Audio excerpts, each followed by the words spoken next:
CBSE words में आपका स्वागत है। तो आज की इस वीडियो में हम क्लास 10 साइंस का 6 चैप्टर जिसका नाम लाइफ प्रोसेसेस है उसे डिस्कस करेंगे। और इसी वीडियो में इस चैप्टर के जो 3 टॉपिक्स हैं न्यूट्रिशन, रेस्पिरेशन और एक्सक्रीशन वो पूरा हम देख लेंगे। ट्रांसपोर्टेशन वाले टॉपिक की भी वीडियो मैंने बनाई है लेकिन वो यहाँ डिस्कस नहीं होगा इस वीडियो में, लेकिन उसे आप क्लास 10 साइंस एनसीईआरटी या फिर क्लास 10 बायोलॉजी एनसीईआरटी दोनों ही प्लेलिस्ट में आपको मिल जाएगा, वहाँ से देख सकते हो। Line by line NCERT explanation बिल्कुल डिटेल में वो भी वीडियो मैंने अपलोड कर दी है, वो भी आपको दोनों ही प्लेलिस्ट में मिल जाएगी, साइंस वाली और बायोलॉजी वाली। लिंक सबका मैं डिस्क्रिप्शन में दे दूंगा, जितनी भी साइंस की इंपॉर्टेंट प्लेलिस्ट है उनका। आगे जो वीडियो चलने वाली है उसे मैंने पार्ट वाइज यानी न्यूट्रिशन का अलग, रेस्पिरेशन का अलग, एक्सक्रीशन का अलग अपलोड किया था। जो पुराने सब्सक्राइबर हैं उन्होंने वो वीडियो देख ली होगी, या नहीं देखी तो इस वीडियो के अंदर उन्हीं का कॉम्बिनेशन है। इस सीरीज़ के अंदर मैंने बिल्कुल टू द पॉइंट बात की है, जहाँ से एग्जाम में क्वेश्चन पूछे जाते हैं, जहाँ से पूछा जा सकता है, जो इंपॉर्टेंट है सारे वही डिस्कस हमने किया है। और डिटेल में पढ़ना है तो वो लाइन बाय लाइन वाली वीडियो आप देख सकते हो। इसका नोट्स भी मैं अपने टेलीग्राम ग्रुप पे शेयर कर दूंगा, वहाँ से नोट्स भी डाउनलोड कर सकते हो। तो चलिए स्टार्ट करते हैं। इसमें पहली बात ये कही जा रही है कि कोई चीज़ अलाइव है, कोई चीज़ जिंदा है, उसका एविडेंस क्या है, उसका सबूत क्या है। तो उसका सबूत ये है कि उसके मॉलिक्यूल्स के अंदर मूवमेंट आपको देखने को मिलेगा। भाई कोई ऑर्गेनिज्म है, मॉलिक्यूल से मिलकर बना होगा, तो उसके मॉलिक्यूल्स के अंदर मूवमेंट हो रहा है तो हम कहेंगे वो चीज़ जिंदा है। यहाँ पर एक एक्सेप्शन है, वो क्या? वायरसेस। अब वायरस के अंदर मॉलिक्यूल्स का मूवमेंट नहीं होता, लेकिन फिर भी बहुत से साइंटिस्ट उसे अलाइव कहते हैं, जिंदा कहते हैं। क्यों कहते हैं? क्योंकि उनके मॉलिक्यूल्स के मूवमेंट तब शो होता है जब वो किसी सेल को इन्फेक्ट कर देते हैं। ठीक है, तो साइंटिस्ट लोगों में इस बात पर डिवीजन है, कुछ कहते हैं वो जिंदा है, कुछ कहते हैं जिंदा नहीं है। खैर आपसे ये नहीं पूछा जाएगा कि वायरसेस अलाइव होते हैं या नहीं, बस इतना याद रखना कि वायरसेस के अंदर मॉलिक्यूलर मूवमेंट देखने को नहीं मिलता। जब वो किसी सेल को इन्फेक्ट करते हैं तभी उनके मॉलिक्यूल्स के अंदर मूवमेंट होती है। अब जो आपको लिविंग ऑर्गेनिज्म होता है ना, उसका एक वेल ऑर्गेनाइज स्ट्रक्चर होता है। कहने का मतलब ये है कि वो सेल से मिलकर बना होगा, हर लिविंग थिंग सेल से बनी है, तो सेल्स को मिलाकर टिश्यूज बनेंगे, टिश्यूज को मिलाकर ऑर्गन बनेगा। इसी तरह से आगे भी हम और जा सकते हैं, ये जस्ट एग्जाम्पल के लिए मैंने 3 लिखा हुआ है। आगे जैसे मैं बात करूं कि ऑर्गन्स को मिलाकर ऑर्गन सिस्टम बनता है, जैसे आपका डाइजेस्टिव सिस्टम हो गया, सर्कुलेटरी सिस्टम हो गया, रेस्पिरेटरी सिस्टम हो गया, और बहुत सारे ऑर्गन सिस्टम को मिलाकर एक ऑर्गेनिज्म बनता है। ठीक है, तो ये पूरा एक वेल ऑर्गेनाइज स्ट्रक्चर है। ऐसा नहीं कि सेल को मिलाकर ऑर्गन बन गया या टिश्यू को बनाकर एक पूरा ऑर्गेनिज्म बन गया। ठीक है, एक ऑर्डर में ये पूरा चलेगा। अब लिविंग क्रिएचर्स को इस बात की जरूरत होती है कि वो अपने स्ट्रक्चर को रिपेयर करते रहें और मेंटेन करते रहें। कहने का मतलब ये है कि वो बिल्कुल मस्त उनकी बॉडी चलती रहे, बढ़िया से चलती रहे, कोई प्रॉब्लम ना आए, उसके लिए वो मेंटेन करते रहें। और इन केस अगर कोई प्रॉब्लम आ जाती है उनकी बॉडी के अंदर तो रिपेयर करने वाला भी सिस्टम उनके पास होना चाहिए। तो 2 चीज़ें ज़रूरी हैं किसी भी लिविंग क्रिएचर्स के अंदर, कि एक तो अपनी बॉडी को वो मेंटेन करके रखे, मेंटेनेंस वाला प्रोसेस चलता रहे, साथ ही साथ अगर प्रॉब्लम आ गई तो रिपेयर वाला सिस्टम चलता रहे। अब हमारे सामने एक क्वेश्चन है कि लाइफ प्रोसेसेस क्या होते हैं? वो सारे प्रोसेसेस जिनको मिलाकर ये रिपेयरिंग और मेंटेनेंस वाला काम होता है वही हमारे लाइफ प्रोसेसेस होते हैं। और ये प्रोसेस क्या होना चाहिए? पूरी लाइफ भर चलता रहना चाहिए। जब तक वो ऑर्गेनिज्म जिंदा है तब तक ये दोनों प्रोसेस चलते रहना चाहिए। अगर रुक गया, मान लो कोई प्रॉब्लम आई और रिपेयर नहीं हुआ, मान लो कोई एक सेल ही इन्फेक्ट हो गया, किसी एक सेल में ही प्रॉब्लम हो गई और वो सेल रिपेयर नहीं हुआ, तो वो और सेल्स को इन्फेक्ट कर देगा और इस तरीके से एक टाइम आएगा वो पूरा ऑर्गेनिज्म ही डेड हो जाएगा। ठीक है, इसीलिए रिपेयरिंग और मेंटेनेंस ज़रूरी है। अब इन दोनों के लिए एनर्जी की ज़रूरत पड़ती है, तो किसी भी ऑर्गेनिज्म को एनर्जी चाहिए होती है इन कामों के लिए। तो अब अपना मेन टॉपिक हम स्टार्ट करते हैं न्यूट्रिशन वाला। क्या होता है ये न्यूट्रिशन? ये जो प्रोसेस होता है transfer a source of energy. Source of energy क्या होता है? फूड होता है, यानी फूड ही वो चीज़ होती है जिससे हमको एनर्जी मिलती है। तो वो प्रोसेस जिसके ज़रिए ये फूड जो है वो बॉडी के बाहर से बॉडी के अंदर आता है, उसी को हम न्यूट्रिशन कहते हैं। जैसे आप ये देख सकते हो, ये फूड है, ये हमारा बर्गर है और ये इस मोटू पहलवान के अंदर जा रहा है। इसी प्रोसेस को हम न्यूट्रिशन कहेंगे। अब बहुत सारे जो फूड सोर्सेज हैं, यानी खाने वाली जो चीज़ें हैं, ज़्यादातर वो कार्बन बेस्ड होती हैं, यानी वो जो बने होते हैं जिन मॉलिक्यूल से, उनके अंदर आपको कार्बन प्रेजेंट होगा।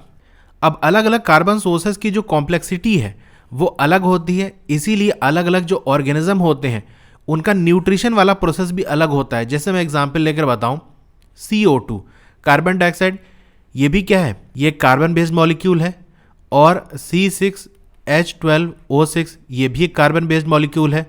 तो ये सबसे सिंपल वाला कार्बन कंपाउंड है। ये थोड़ा सा कॉम्प्लेक्स है, आप देख सकते हो यहाँ पर 3 एलिमेंट्स हैं और ढेर सारे इसके कार्बन के 6 एटम्स लगे हुए हैं, हाइड्रोजन के 12, ऑक्सीजन के 6, इस तरह से, ठीक है। तो इसके कंपैरिजन में ये वाला ज़्यादा कॉम्प्लेक्स है। तो जैसा फूड होगा उसी हिसाब से उस ऑर्गेनिज्म का न्यूट्रिशन प्रोसेस होगा। मान लो कोई एक ऑर्गेनिज्म है, वो बहुत सिंपल सा फूड इस्तेमाल करता है, तो उसका न्यूट्रिशन वाला प्रोसेस भी बहुत सिंपल होगा। और वहीं कोई दूसरा ऑर्गेनिज्म है जो बहुत ही कॉम्प्लेक्स सा कार्बन सोर्स लेता है, तो उसका न्यूट्रिशन प्रोसेस भी उसी तरह से होगा। अब एनर्जी की ज़रूरत है वो बॉडी का जो स्टेट ऑफ ऑर्डर है उसे मेंटेन रखने के लिए भी ज़रूरी होती है। यानी बॉडी जिस हालत में है, जिस स्टेट में है, उस स्टेट में रहे, इसके लिए एनर्जी की ज़रूरत पड़ती है। आप बार बार खाना क्यों खाते हो? अगर आप 1-2 दिन ना खाना खाओ तो क्या होगा? आप अपनी बॉडी से बहुत सारे काम नहीं कर पाओगे। यानी अगर 2 दिन आपको खाना ना मिले तो आप उठ भी नहीं पाओगे। इसका मतलब आपके बॉडी की जो स्टेट है वो बदल गई, बॉडी की कंडीशन बदल गई, क्योंकि आपको एनर्जी नहीं मिली। एनर्जी मिलती रहेगी तो आपका जो स्टेट है बॉडी का वो मेंटेन रहेगा। तो अब न्यूट्रिशन भी अलग अलग टाइप का होता है। जैसे कि हमने देखा, तो ऑटोट्रॉफिक न्यूट्रिशन की हम बात कर लेते हैं। इसमें क्या होता है, फोटोसिंथेसिस के जरिए फूड बनाया जाता है। तो वो प्रोसेस जिसके जरिए ऑटोट्रॉप्स क्या होते हैं, जो ऑटोट्रॉफिक न्यूट्रिशन प्रोसेस के जरिए फूड हासिल करते हैं। तो फोटोसिंथेसिस वो प्रोसेस है जिसके जरिए ऑटोट्रॉप्स, जिसके अंदर आपका ग्रीन प्लांट्स हो गए और कुछ बैक्टीरियाज हो गए, वो आते हैं। वो क्या करते हैं, सब्सटेंसेस को अपनी बॉडी के अंदर बाहर से ले आते हैं और कन्वर्ट करते हैं into stored form of energy. यानी ऑटोट्रॉफ फोटोसिंथेसिस के जरिए कुछ सब्सटेंसेस को अपनी बॉडी के अंदर ले जाते हैं और फिर उनकी मदद से वो फूड प्रिपेयर करते हैं और उसे स्टोर कर लेते हैं। अब जो आपके ऑटोट्रॉप्स हैं वो क्या करते हैं, सिंपल फूड मटेरियल का इस्तेमाल करते हैं। और कहाँ से मिलता है इनको सिंपल फूड? इनऑर्गेनिक सोर्सेज, यानी जो नॉन लिविंग सोर्सेज है, जैसे आपका कार्बन डाइऑक्साइड हो गया, वाटर, इनका इस्तेमाल करके फूड प्रिपेयर करते हैं। यानी खुद से अपना खाना बनाते हैं और उसी फूड को इस्तेमाल करते हैं अपने अंदर जो लाइफ प्रोसेसेस है उसको करने के लिए, यानी मेंटेन करने और रिपेयर करने वाले काम के लिए। अब ये आपकी फोटोसिंथेसिस वाली रिएक्शन है, बहुत इंपॉर्टेंट है, आपको याद रखना है। इसमें क्या होता है, कार्बन डाइऑक्साइड के 6 मॉलिक्यूल्स वाटर के 12 मॉलिक्यूल के साथ रिएक्ट करते हैं। कंडीशन ये है कि क्लोरोफिल प्रेजेंट होना चाहिए। क्लोरोफिल कहाँ मिलेगा? प्लांट का जो ग्रीन वाला हिस्सा होता है वहाँ क्लोरोफिल प्रेजेंट होता है, जैसा उसका लीव्स हो गई, ठीक है। तो क्लोरोफिल उस जगह प्रेजेंट होना चाहिए जहाँ पर भी ये फोटोसिंथेसिस हो रहा है, तभी होगा। और साथ ही साथ सनलाइट प्रेजेंट होनी चाहिए। इन दोनों की प्रेजेंस में कार्बन डाइऑक्साइड और वाटर जब रिएक्ट करेंगे तो एक मॉलिक्यूल आपका ग्लूकोज का बनेगा और साथ ही साथ ऑक्सीजन के 6 मॉलिक्यूल और वाटर के 6 मॉलिक्यूल्स बनेंगे। अब यहाँ देखो, जो C6H12O6 है, इसके कई नाम आपको इस बुक में देखने को मिलेंगे। यानी आप चैप्टर पढ़ोगे तो आगे बहुत सारे नाम से इसे डिनोट किया जाएगा। तो सारे नाम मैंने यहाँ लिख दिए हैं ताकि आगे कहीं कन्फ्यूज़न ना हो। इनके बीच में कुछ थोड़ा डिफरेंस होता है, इसको डिटेल में मैंने अपनी लाइन बाय लाइन वाली एक्सप्लेनेशन वीडियो में एक्सप्लेन किया है, लेकिन एग्जाम के पॉइंट ऑफ व्यू से इंपॉर्टेंट नहीं है, इसीलिए यहाँ पर हम डिस्कस नहीं करेंगे। तो आपको कहीं पर भी ग्लूकोज लिखा हो या कार्बोहाइड्रेट लिखा हो या सिंपल फूड लिखा हो या शुगर लिखा हो या इसका साइंटिफिक नेम जो सुक्रोज होता है वो लिखा हो, तो कहने का मतलब यही बात की जा रही है C6H12O6 की ही। तो ये जो आपका ग्लूकोज है या हम कार्बोहाइड्रेट कह सकते हैं या और भी जो नाम नीचे लिखे हुए हैं, इसका इस्तेमाल होता है एनर्जी बनाने में। कैसे बनेगी वो रेस्पिरेशन वाले टॉपिक में हम देखेंगे। तो कुछ जो कार्बोहाइड्रेट है वो एनर्जी बनाने में इस्तेमाल हो जाएगा और कुछ क्या होगा, स्टोर हो जाएगा। तो स्टोर होगा जब प्लांट के अंदर, तो वो किस फॉर्म में होगा, स्टार्च के फॉर्म में, ठीक है। तो ये पॉइंट मोस्ट इंपॉर्टेंट है, एग्जाम में आया हुआ क्वेश्चन है कि प्लांट के अंदर जो एनर्जी स्टोर रहती है वो किस फॉर्म में होती है, या फूड जो स्टोर रहता है वो किस फॉर्म में होता है, वो स्टार्च के फॉर्म में होता है, ठीक है। तो ये तो प्लांट की बात हो गई। इसी तरीके से हम अपनी बात कर ले ह्यूमंस की या और भी दूसरे ऑर्गेनिज्म है जैसे फंजाई वगैरह हो गए, तो उनके भी जो एनर्जी स्टोर होती है बॉडी के अंदर वो किस फॉर्म में होती है, ग्लाइकोजन में, ठीक है। ह्यूमंस के अगर एग्जाम में ये भी आया हुआ है कि ह्यूमंस के अंदर जो एनर्जी, जो फूड स्टोर होता है वो किस फॉर्म में होता है, तो वो ग्लाइकोजन के फॉर्म में, ठीक है। अब जो फोटोसिंथेसिस होता है उसमें बहुत सारे इवेंट होते हैं, ठीक है, इस प्रोसेस के टाइम। तो चलिए एक एक इवेंट को हम देखते हैं। पहला काम क्या होगा, एब्जॉर्प्शन होगा लाइट एनर्जी का। कौन करेगा, क्लोरोफिल करेगा। तो आप समझ गए क्लोरोफिल क्यों ज़रूरी है, क्योंकि यही क्या करता है, लाइट एनर्जी को एब्जॉर्ब करता है। और कौन सी लाइट, सनलाइट, ठीक है। तो देख सकते हो ये डायग्राम से मैंने शो किया है, सनलाइट को एब्जॉर्ब करेगा। कौन करेगा, क्लोरोफिल। ये ग्रीन वाला पार्ट होता है प्लांट का, सेकंड स्टेप में ये होता है कि कन्वर्जन होता है इस लाइट एनर्जी का, जो लाइट एनर्जी एब्जॉर्ब हुई है वो केमिकल एनर्जी में कन्वर्ट होगी, और इसी में साथ ही साथ क्या होगा, आपका जो वाटर का मॉलिक्यूल है वो स्प्लिट होगा इनटू हाइड्रोजन एंड ऑक्सीजन, यानी ये मॉलिक्यूल टूटेगा, जैसा कि आप डायग्राम में देख सकते हो नीचे, इसका मॉलिक्यूल टूटेगा और हाइड्रोजन और ऑक्सीजन अलग हो जाएंगे। फिर तीसरे स्टेप में क्या होगा, रिडक्शन होगा कार्बन डाइऑक्साइड का, और रिड्यूस होकर क्या बनेगा, कार्बोहाइड्रेट्स। जैसा कि मैं आपको यहाँ दिखाऊं, यहाँ आप देख सकते हो ये कार्बन डाइऑक्साइड है, ये रिड्यूस होकर क्या बनेगा, C6H12O6 कार्बोहाइड्रेट में रिड्यूस होगा। अब ऑक्सीडेशन और रिडक्शन आपने पहले चैप्टर में पढ़ा होगा कि हाइड्रोजन का एडिशन क्या होता है, रिडक्शन होता है। तो यहाँ देखो, यहाँ हाइड्रोजन है नहीं है, लेकिन यहाँ पर हाइड्रोजन आ गया है, यानी रिएक्शन की वजह से हाइड्रोजन इसमें ऐड हो गया है, इसका मतलब कार्बन डाइऑक्साइड का रिडक्शन हुआ है। तो यही बात तीसरे वाले पॉइंट में लिखी हुई है कि कार्बन डाइऑक्साइड क्या होगा, रिड्यूस हो जाएगा, रिड्यूस होकर वो कार्बोहाइड्रेट बन जाएगा, यानी C6H12O6 बन जाएगा। तो ये होती है प्लांट की कहानी। अच्छा, जो डेजर्ट प्लांट है उनमें एक खास बात है, यहाँ से भी क्वेश्चन एग्जाम में आता है कि ये क्या करते हैं, कार्बन डाइऑक्साइड को रात ही में ले लेते हैं, ठीक है, दिन का झंझट नहीं, रात ही में ले लेते हैं और एक बीज का मटेरियल बना लेते हैं, यानी पूरी रिएक्शन नहीं होती, क्योंकि रात में तो सनलाइट प्रेजेंट नहीं है तो फोटोसिंथेसिस तो पूरा नहीं हो पाएगा, लेकिन बीज का एक मटेरियल बन जाता है और जब सनलाइट मिलती है तो पूरी रिएक्शन कंप्लीट हो जाती है। तो इसमें यही याद रखना कि जो डेजर्ट प्लांट है वो कार्बन डाइऑक्साइड रात में ही लेते हैं। क्यों लेते हैं, थोड़ा सा रीज़न भी अगर आप समझ लो, क्योंकि देखो क्या होता है, दिन में बहुत ज़्यादा धूप पड़ती है, जिसकी वजह से जो प्लांट के अंदर वाटर है वो लूज हो सकता है, जहाँ से आपकी कार्बन डाइऑक्साइड को आना है। तो उससे बचने के लिए दिन में वो होल जो होता है वो बंद रहता है, क्योंकि होल खुला रहेगा तो वाटर उड़ जाएगा। लेकिन रात में थोड़ा ठंडा मौसम रहता है, इसलिए रात में खुल जाता है और कार्बन डाइऑक्साइड आ जाता है, तो रात में इतना पानी वहाँ से नहीं निकल पाता। अब जो आपका सेल ऑर्गेनल है, जिसे हम क्लोरोप्लास्ट कहते हैं, ठीक है, सेल का ही एक पार्ट है, उसी के अंदर आपका क्लोरोफिल कंटेन रहता है। ऐसे आप याद रख सकते हो, ये फिल लगा हुआ है, यानी क्लोरोप्लास्ट के अंदर क्लोरोफिल फिल रहता है, भरा हुआ रहता है। डायग्राम से मैंने शो कर दिया है कि क्लोरोप्लास्ट के अंदर फिल है, क्लोरोफिल, ठीक है, और इस क्लोरोफिल की वजह से ही लीफ का ग्रीन कलर होता है। अब बात कर लेते हैं स्टोमेटा की। स्टोमेटा क्या होता है, छोटे छोटे होल होते हैं जो कि लीफ की सरफेस पे प्रेजेंट होते हैं, जैसे कि आप नीचे डायग्राम में देख सकते हो। ऐसे तो आपको नहीं दिखाई पड़ेंगे, माइक्रोस्कोप से ही दिखाई पड़ेंगे, ठीक है। तो इसका माइक्रोस्कोपिक व्यू आपको यहाँ इमेज में देख सकते हो। ये देख सकते हो स्टोमेटा पोर है, यानी बीच में जो होल है ये स्टोमेटा है, और उसके अगल बगल दोनों गार्ड सेल हैं।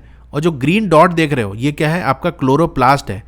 और क्लोरोप्लास्ट ग्रीन क्यों दिख रहा है, क्योंकि उसके अंदर क्लोरोफिल है। तो यहाँ आपको दो इमेज दिख रही है, ए वाला जो है वो ओपन कंडीशन है और बी वाला क्लोज कंडीशन है। अब जो स्टोमेटा पोर है वो ओपन और क्लोज कैसे होता है, तो ये काम गार्ड सेल करते हैं। कैसे करते हैं, देखो होता ये है कि गार्ड सेल क्या करते हैं, स्वेल कर जाते हैं, यानी फूल जाते हैं जब वाटर उनके अंदर फ्लो होता है। जैसा कि आप ए वाले में देख सकते हो, ये गार्ड सेल के अंदर वाटर भर गया तो ये फूल गए, और फूल गए तो ये ओपन हो जाता है, होल जो है ओपन हो जाता है। इसी तरीके से इसके जो पोर है, इसका जो होल है स्टोमेटा, वो क्लोज हो जाता है जब गार्ड सेल श्रिंक कर जाते हैं, यानी पानी उनके अंदर से निकल जाता है। तो दूसरे वाले में आप देख सकते हो यहाँ सिकुड़ गए हैं, ये थोड़े पतले हो गए हैं। तो इस तरह से जब पानी निकल जाता है तो श्रिंक कर जाते हैं, सिकुड़ जाते हैं, और सिकुड़ जाते हैं तो स्टोमेटा क्लोज हो जाता है। अब इस होल का काम क्या होता है, इसी के थ्रू गैस एक्सचेंज होती है, यानी कार्बन डाइऑक्साइड आती है और ऑक्सीजन यहीं से बाहर निकलती है लीफ की सरफेस से। अब जो गैस का एक्सचेंज है वो ज़रूरी नहीं कि सिर्फ लीफ से ही हो, स्टेम से भी होता है, रूट से भी होता है, लेकिन ज़्यादा कहाँ होता है, मैसिव अमाउंट में कहाँ से होता है, लीफ से होता है। तो यहाँ से एक कॉन्सेप्चुअल क्वेश्चन बन सकता है कि अगर आपको एग्जाम में दे दिया जाए तो अक्सर लोग कहते हैं अच्छा गैस का एक्सचेंज कहाँ होता है, वो तो लीफ से होता है। लेकिन सिर्फ लीफ से नहीं, साथ ही साथ स्टेम से भी होता है, रूट से भी होता है। लेकिन अगर क्वेश्चन ऐसा पूछ लिया जाए कि ज़्यादा कहाँ होता है, ज़्यादा अमाउंट में कहाँ से होता है, तब आपका सिर्फ लीफ होगा कि लीव्स में ही ज़्यादा होता है, यानी मैसिव अमाउंट में एक्सचेंज लीफ से ही होता है। और लीव्स के अंदर से कैसे होता है, वही स्टोमेटा के जरिए होता है। स्टोमेटा जो होल है उसी के ज़रिए ही वहीं से गैस अंदर और बाहर जाती है। अब बहुत ज़्यादा अमाउंट वाटर का वो भी लॉस हो सकता है, यानी निकल सकता है इस स्टोमेटा के ज़रिए, यानी ये होल है, होल से वाटर निकल सकता है, जैसे कि मैंने अभी बताया था। तो क्या करते हैं, प्लांट क्लोज करते हैं इन पोर्स को, यानी ये पोर्स बंद रहते हैं जब कार्बन डाइऑक्साइड की ज़रूरत नहीं होती। जब ज़रूरत होती तभी ये होल ओपन होते हैं। इसीलिए डेजर्ट वाले प्लांट में क्या होता है, वो दिन में नहीं खोलते। अगर दिन में खुला तो कार्बन डाइऑक्साइड तो आएगी, लेकिन वाटर निकल जाएगा, और फोटोसिंथेसिस के लिए तो दोनों की ज़रूरत है, ठीक है। अब यहाँ पर एक्टिविटी है, मैंने देखो डिटेल में एक्सप्लेन किया है। यहाँ पर उतनी ही बात करेंगे जितना एग्ज़ाम में आ सकता है, क्योंकि आपका एमसीक्यू बेस्ड एग्ज़ाम है। पूरी कहानी तो आपको लिखनी नहीं है कि एक्सप्लेन करना है, इसलिए बस शॉर्ट में इसको समझ लो कि इस एक्टिविटी में क्या है। इसमें आपको क्या करना है, ऐसा प्लांट लेना है जिसकी जो लीव्स है वो वेरीगेटेड है, यानी पूरी तरह से ग्रीन नहीं है, ग्रीन है, कुछ नॉन ग्रीन पार्ट भी है, जैसा कि आप देख सकते हो डायग्राम में। यहाँ पर ग्रीन है और कुछ हिस्सा इसका आपका येलो है। तो ऐसा आपको कौन सा प्लांट है, आपका मनी प्लांट हो गया या क्रोटून्स हो गया। इनकी पत्तियाँ ऐसी होती हैं कि पूरी तरह से ये ग्रीन नहीं होती, कुछ ग्रीन होता है, कुछ नॉन ग्रीन हिस्सा होता है। तो उस प्लांट को आपको लेना है और 3 दिन तक अंधेरे में रख देना है। क्यों रख रहे हैं, ताकि जो स्टार्च है वो सारा इस्तेमाल हो जाए। जैसा कि भी मैंने बताया कि प्लांट अपना फूड को स्टोर किस फॉर्म में करते हैं, स्टार्च के फॉर्म में। फोटोसिंथेसिस के जरिए खाना बनाते रहते हैं और खाना बनाने के लिए उनको सनलाइट की ज़रूरत है, लेकिन आपने 3 दिन के लिए अंधेरे में रख दिया। अब वो खाना तो बना नहीं पाएंगे क्योंकि फोटोसिंथेसिस हो नहीं पाएगा। तो जो फूड उन्होंने स्टोर किया था स्टार्च के फॉर्म में, वो इस्तेमाल करना शुरू करेंगे और 3 दिन में लगभग सारा जो है खाना जो जमा किए थे वो इस्तेमाल हो जाएगा। अब उनकी हो गई जेब खाली। फिर आपको क्या करना है, उसको सनलाइट में 6 घंटे के लिए रख देना है। क्यों रख रहे हैं, ताकि प्लांट अपना खाना फिर से बनाने लगे। अब आपको क्या करना है, लीफ को तोड़ लो और उसको बॉयल करो वाटर के अंदर कुछ मिनट के लिए। फिर आप उसको अल्कोहल में डाल दो और उसको बॉयल करना है, यानी वाटर बाथ देना है कि पूरी तरह से डायरेक्ट अल्कोहल को हीट नहीं करना, नहीं आग पकड़ लेगी। ऐसे आपको वाटर लेना है, वाटर के अंदर आप ऐसे टेस्ट ट्यूब ले सकते हो, उसके अंदर अल्कोहल आपका भरा होगा, उसी के अंदर लीफ होगी और ये जो बाहर वाला बीकर है जिसके अंदर आपका वाटर भरा है उसे आप हीट करोगे। ठीक है, वैसे ये सब सारा प्रोसेस नहीं आएगा, बस एक बार थोड़ा सा समझ लो। तो पहले वाटर के अंदर डाल के बॉईल किया, फिर अल्कोहल के अंदर बॉईल करेंगे। अब इससे क्या होगा, देखो अल्कोहल में बॉईल करने से ये होता है कि जो कलर होता है ना लीफ का वो पूरा उड़ जाएगा, गायब हो जाएगा। तो जो ग्रीन पार्ट था, और ग्रीन पार्ट क्या पूरा ही जो सारा पार्ट है, खास तौर से ग्रीन पार्ट की बात हो रही है तो यहाँ ग्रीन पार्ट की हम देख लेते हैं कि जो ग्रीन पार्ट होगा लीफ का वो कलरलेस हो जाएगा या पेल कह सकते हैं, यानी उसका रंग बिल्कुल हल्का हो जाएगा, रंग उड़ जाएगा और जो सोल्यूशन है वो ग्रीन हो जाएगा। इसका मतलब समझे कहानी क्या हुई, जो लीफ का ग्रीन कलर था वो रिमूव होकर सोल्यूशन में चला गया, इसीलिए सोल्यूशन ग्रीन हो गया और लीफ जो है वो कलरलेस हो गई। अब क्या करना है, इस लीफ को जो कि कलरलेस हो गई उसको आयोडीन सोल्यूशन में डिप करना है। तो देखोगे आपका जो ग्रीन पार्ट था, जो हिस्सा पहले ग्रीन था, वो अब ब्लू ब्लैक हो गया है और ब्लू ब्लैक हो गया है तो हम कह सकते हैं स्टार्च प्रेजेंट है। स्टार्च की प्रेजेंस को ऐसे ही टेस्ट किया जाता है कि आयोडीन हम उस हिस्से पे डालेंगे, अगर ब्लू ब्लैक हो गया वो हिस्सा तो इसका मतलब वहाँ स्टार्च प्रेजेंट है। इससे हमको ये पता चला कि क्लोरोफिल ज़रूरी है फोटोसिंथेसिस के लिए। कैसे पता चला, जब हमने अंधेरे में रखा था तो सारा स्टार्च इस्तेमाल हो गया था, यानी अब उसके पास कोई फूड नहीं है। 6 घंटे के अंदर क्या होगा, जब हमने 6 घंटे सनलाइट में रखा तो ग्रीन वाला जो हिस्सा है प्लांट का वो फूड बनाएगा और कुछ अपना एनर्जी में इस्तेमाल करेगा और कुछ स्टोर करेगा। तो भाई पहले वो अपनी जेब भरेगा ना, यानी जहाँ फूड बनना है पहले वहाँ इकट्ठा होगा, फिर उसके बाद दूसरे हिस्से को ट्रांसपोर्ट करेगा। लेकिन ज़्यादा टाइम हमने उसको दिया ही नहीं, इतना ही टाइम दिया कि 6 घंटे के अंदर वो सिर्फ अपने लिए बना सके और आजू बाजू जो नॉन ग्रीन वाले हिस्से हैं उनको फूड ना प्रोवाइड कर सके। इसीलिए जो ग्रीन वाला हिस्सा था वहीं पर सिर्फ फूड बना और जब टाइम आया कि वो और फूड बना के और हिस्से में दे तब हमने सनलाइट से हटा लिया, उसको तोड़ लिया। तो जहां फूड बना और जहां स्टोर हुआ वहीं स्टार्च प्रेजेंट होगा, सिंपल सी बात है। अगर नॉन ग्रीन वाले हिस्से भी फोटोसिंथेसिस कर रहे होते तो यहाँ भी बन जाता, ये भी हिस्सा यहाँ पर भी स्टार्च प्रेजेंट होता और ये भी ब्लू ब्लैक हो जाते, लेकिन ऐसा नहीं हुआ। इसका मतलब वहीं पर फूड बनेगा जो हिस्सा ग्रीन होगा, और ग्रीन किस वजह से होगा, क्लोरोफिल की वजह से होगा। ठीक है, तो ये बात हो गई। अभी जनरली हो सकता है आपका केस स्टडी में आ जाए, जैसा कि आपका सैम्पल पेपर में 6.2 वाली एक्टिविटी से आया था, वहाँ एक्टिविटी आपको दे के पूछ ले कि इससे हम क्या टेस्ट करना चाह रहे हैं। तो याद रखना, इस टेस्ट के ज़रिए हम ये प्रूव करना चाह रहे हैं कि क्लोरोफिल ज़रूरी है फोटोसिंथेसिस के लिए। इसी तरह एक्टिविटी 6.2 में भी देख सकते हो, यहाँ पर भी आपको क्या करना है, 2 प्लांट लेना है, बिल्कुल एक ही जैसे हों, एकदम सारी चीज़ें वैसे ही हों, उसको डार्क रूम में आपको 3 दिन के लिए रख देना है। यहाँ भी वही है, स्टार्च सारा इस्तेमाल हो जाए, फिर आपको 2 घंटे के लिए सनलाइट में रख देना है।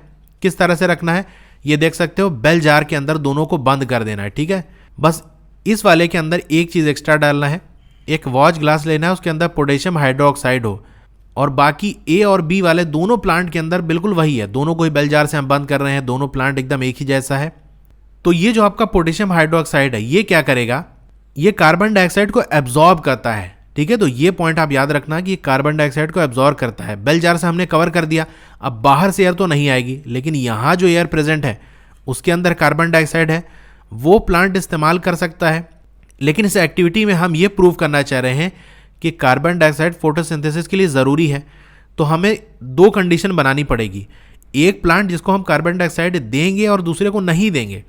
तो ए वाले में हमने पोटेशियम हाइड्रोक्साइड लग दिया जो कार्बन डाइऑक्साइड को एब्जॉर्ब कर लेगा, तो ए वाले को नहीं मिला और बी वाले को मिला।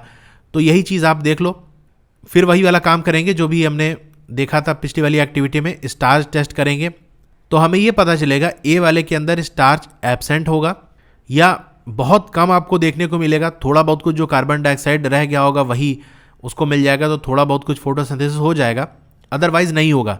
वहीं स्टार्च आपको बी वाले में प्रेजेंट देखने को मिलेगा, क्योंकि यहाँ पर जो कार्बन डाइऑक्साइड इस बेल जार के अंदर प्रेजेंट था वो इस्तेमाल कर लेगा प्लांट।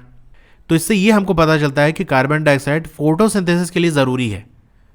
अब फिगर बेस्ड भी क्वेश्चन आ सकते हैं। देखो पूरा स्ट्रक्चर तो आपको याद नहीं रखना कैसे बनना है, बस कौन सा पार्ट का क्या नाम है ये आपको याद रखना है, ठीक है। तो यहाँ से क्वेश्चन आ सकता है, जैसे कि आप सैम्पल पेपर में देखे होंगे कि वहाँ ऐसा क्वेश्चन दिया था सीबीएसई ने। तो जो बीच वाला हिस्सा है वो मिड रिब है, मिड से मिडिल आप याद रख सकते हो। बाकी ये साइड में आपका वेन्स हो गई, और जो ग्रीन वाला पार्ट होता है जो ब्लेड जैसा है वो क्या है, लीफ ब्लेड या लेमिना कह सकते हैं। अब आपका जो ये मिड रिब है, ये दो हिस्से इसके अंदर होते हैं, आपका फ्लोएम और जाइलम, और इन दोनों को हम मिलाकर क्या कहते हैं, वस्कुलर बंडल है। इसकी डिटेल हम ट्रांसपोर्टेशन वाले टॉपिक में देखेंगे। तो यहाँ से एक छोटा सा हिस्सा इसका क्रॉस सेक्शन वाला, इसको अगर हम जूम करके देखें तो ये हिस्सा कुछ हमको इस तरह से दिखाई पड़ेगा। जो नीचे आप देख सकते हो, इसमें जो ऊपर है ये आपका ये क्या है, वैक्सी कटसेल हो गया, और ये अपर एपिडर्मिस हो गया। ऊपर है तो इसीलिए अपर एपिडर्मिस कहेंगे, और ये नीचे वाला हिस्सा है तो इसे हम लोअर एपिडर्मिस कहेंगे। यहाँ देख सकते हो ये होल है, तो ये क्या है, स्टोमेटा है, और स्टोमेटा के दोनों तरफ क्या होते हैं, आपके गार्ड सेल होते हैं। बीच में आप खाली जगह देख रहे होगे तो वो आपके एयर स्पेसेस हो गई। ये जो गोल गोल आपका है जिसके अंदर ग्रीन ग्रीन है वो क्या है, वो क्लोरोप्लास्ट है, जिसके अंदर ग्रीन कलर से क्लोरोफिल भरा हुआ है। तो प्लांट वाला सारा काम हो गया। अब हम ह्यूमन बींग्स की बात करते हैं, न्यूट्रिशन इन ह्यूमन बींग्स। अब आगे बढ़ने से पहले आपको वीडियो अच्छी लग रही हो तो यार लाइक ज़रूर कर लो, और अगर आप चैनल पर नए हैं तो नीचे आपको सब्सक्राइब का बटन दिख रहा होगा, उसको दबा के बगल में एक बेल का आइकन होगा, उसको पे क्लिक करके ऑल पे आपको क्लिक कर देना है, जिससे नई वीडियो आपको आते ही मैसेज आ जाए। और ज़्यादा से ज़्यादा इस वीडियो को शेयर ज़रूर करना। ओके, तो चलते हैं आगे। हम इसमें क्या होता है, बेसिकली आपका एलिमेंट्री कैनाल होता है जिसके थ्रू फूड पूरा चलते हुए जाता है और पूरा डाइजेशन वगैरह इसके अंदर होता है। ये जो आपका एलिमेंट्री कैनाल होता है ये मस्कुलर होता है, यानी मसल से मिलके बना होता है। तो इसकी जो मसल्स होती हैं वो कॉन्ट्रैक्ट करते हैं रिदमिकली, यानी कॉन्ट्रैक्ट करेंगी, सिकुड़ेंगी और फैलेंगी। इसी को हम पेरिस्टाल्टिक मूवमेंट कहते हैं। जो पूरा जो आपका गट है, यानी जो पूरा एलिमेंट्री कैनाल है, उसके थ्रू ये पेरिस्टाल्टिक मूवमेंट चलती रहती है। ये आप देख सकते हो एनिमेशन में, यही आपका पेरिस्टाल्टिक मूवमेंट है। जब दबाएगा तो फूड क्या होगा, नीचे की तरफ भागेगा, और जब नीचे चला जाएगा तो वो हिस्सा जो दबा था वो वापस अपनी नॉर्मल कंडीशन में आ जाएगा। इसी को हम पेरिस्टाल्टिक मूवमेंट कहते हैं। ये पूरा जो आपका एलिमेंट्री कैनाल है उसके थ्रू चलता रहेगा। वरना सोचो कि फूड आप मुंह के अंदर लिए और फिर उसके बाद बॉडी के अंदर कैसे वो चलता है, इसी मूवमेंट के जरिए आगे चलता है, कोई मोटर नहीं लगी होती। इस एलिमेंट्री कैनाल की जो लाइनिंग होती है वो सॉफ्ट होती है, यानी अंदर की जो वॉल होती है ना वो सॉफ्ट होती है। अब इस एलिमेंट्री कैनाल के पार्ट क्या होते हैं, देखो माउथ से स्टार्ट होता है। पहले माउथ है, फूड पहले माउथ में जाएगा, फिर उसके बाद अच्छे से हम चबाने के बाद वो कहाँ जाएगा, फेरिंग्स के अंदर, फिर एसोफेगस के अंदर, फिर आपका स्टमक के अंदर, फिर स्मॉल इंटेस्टाइन, फिर लार्ज इंटेस्टाइन, और फिर एनस।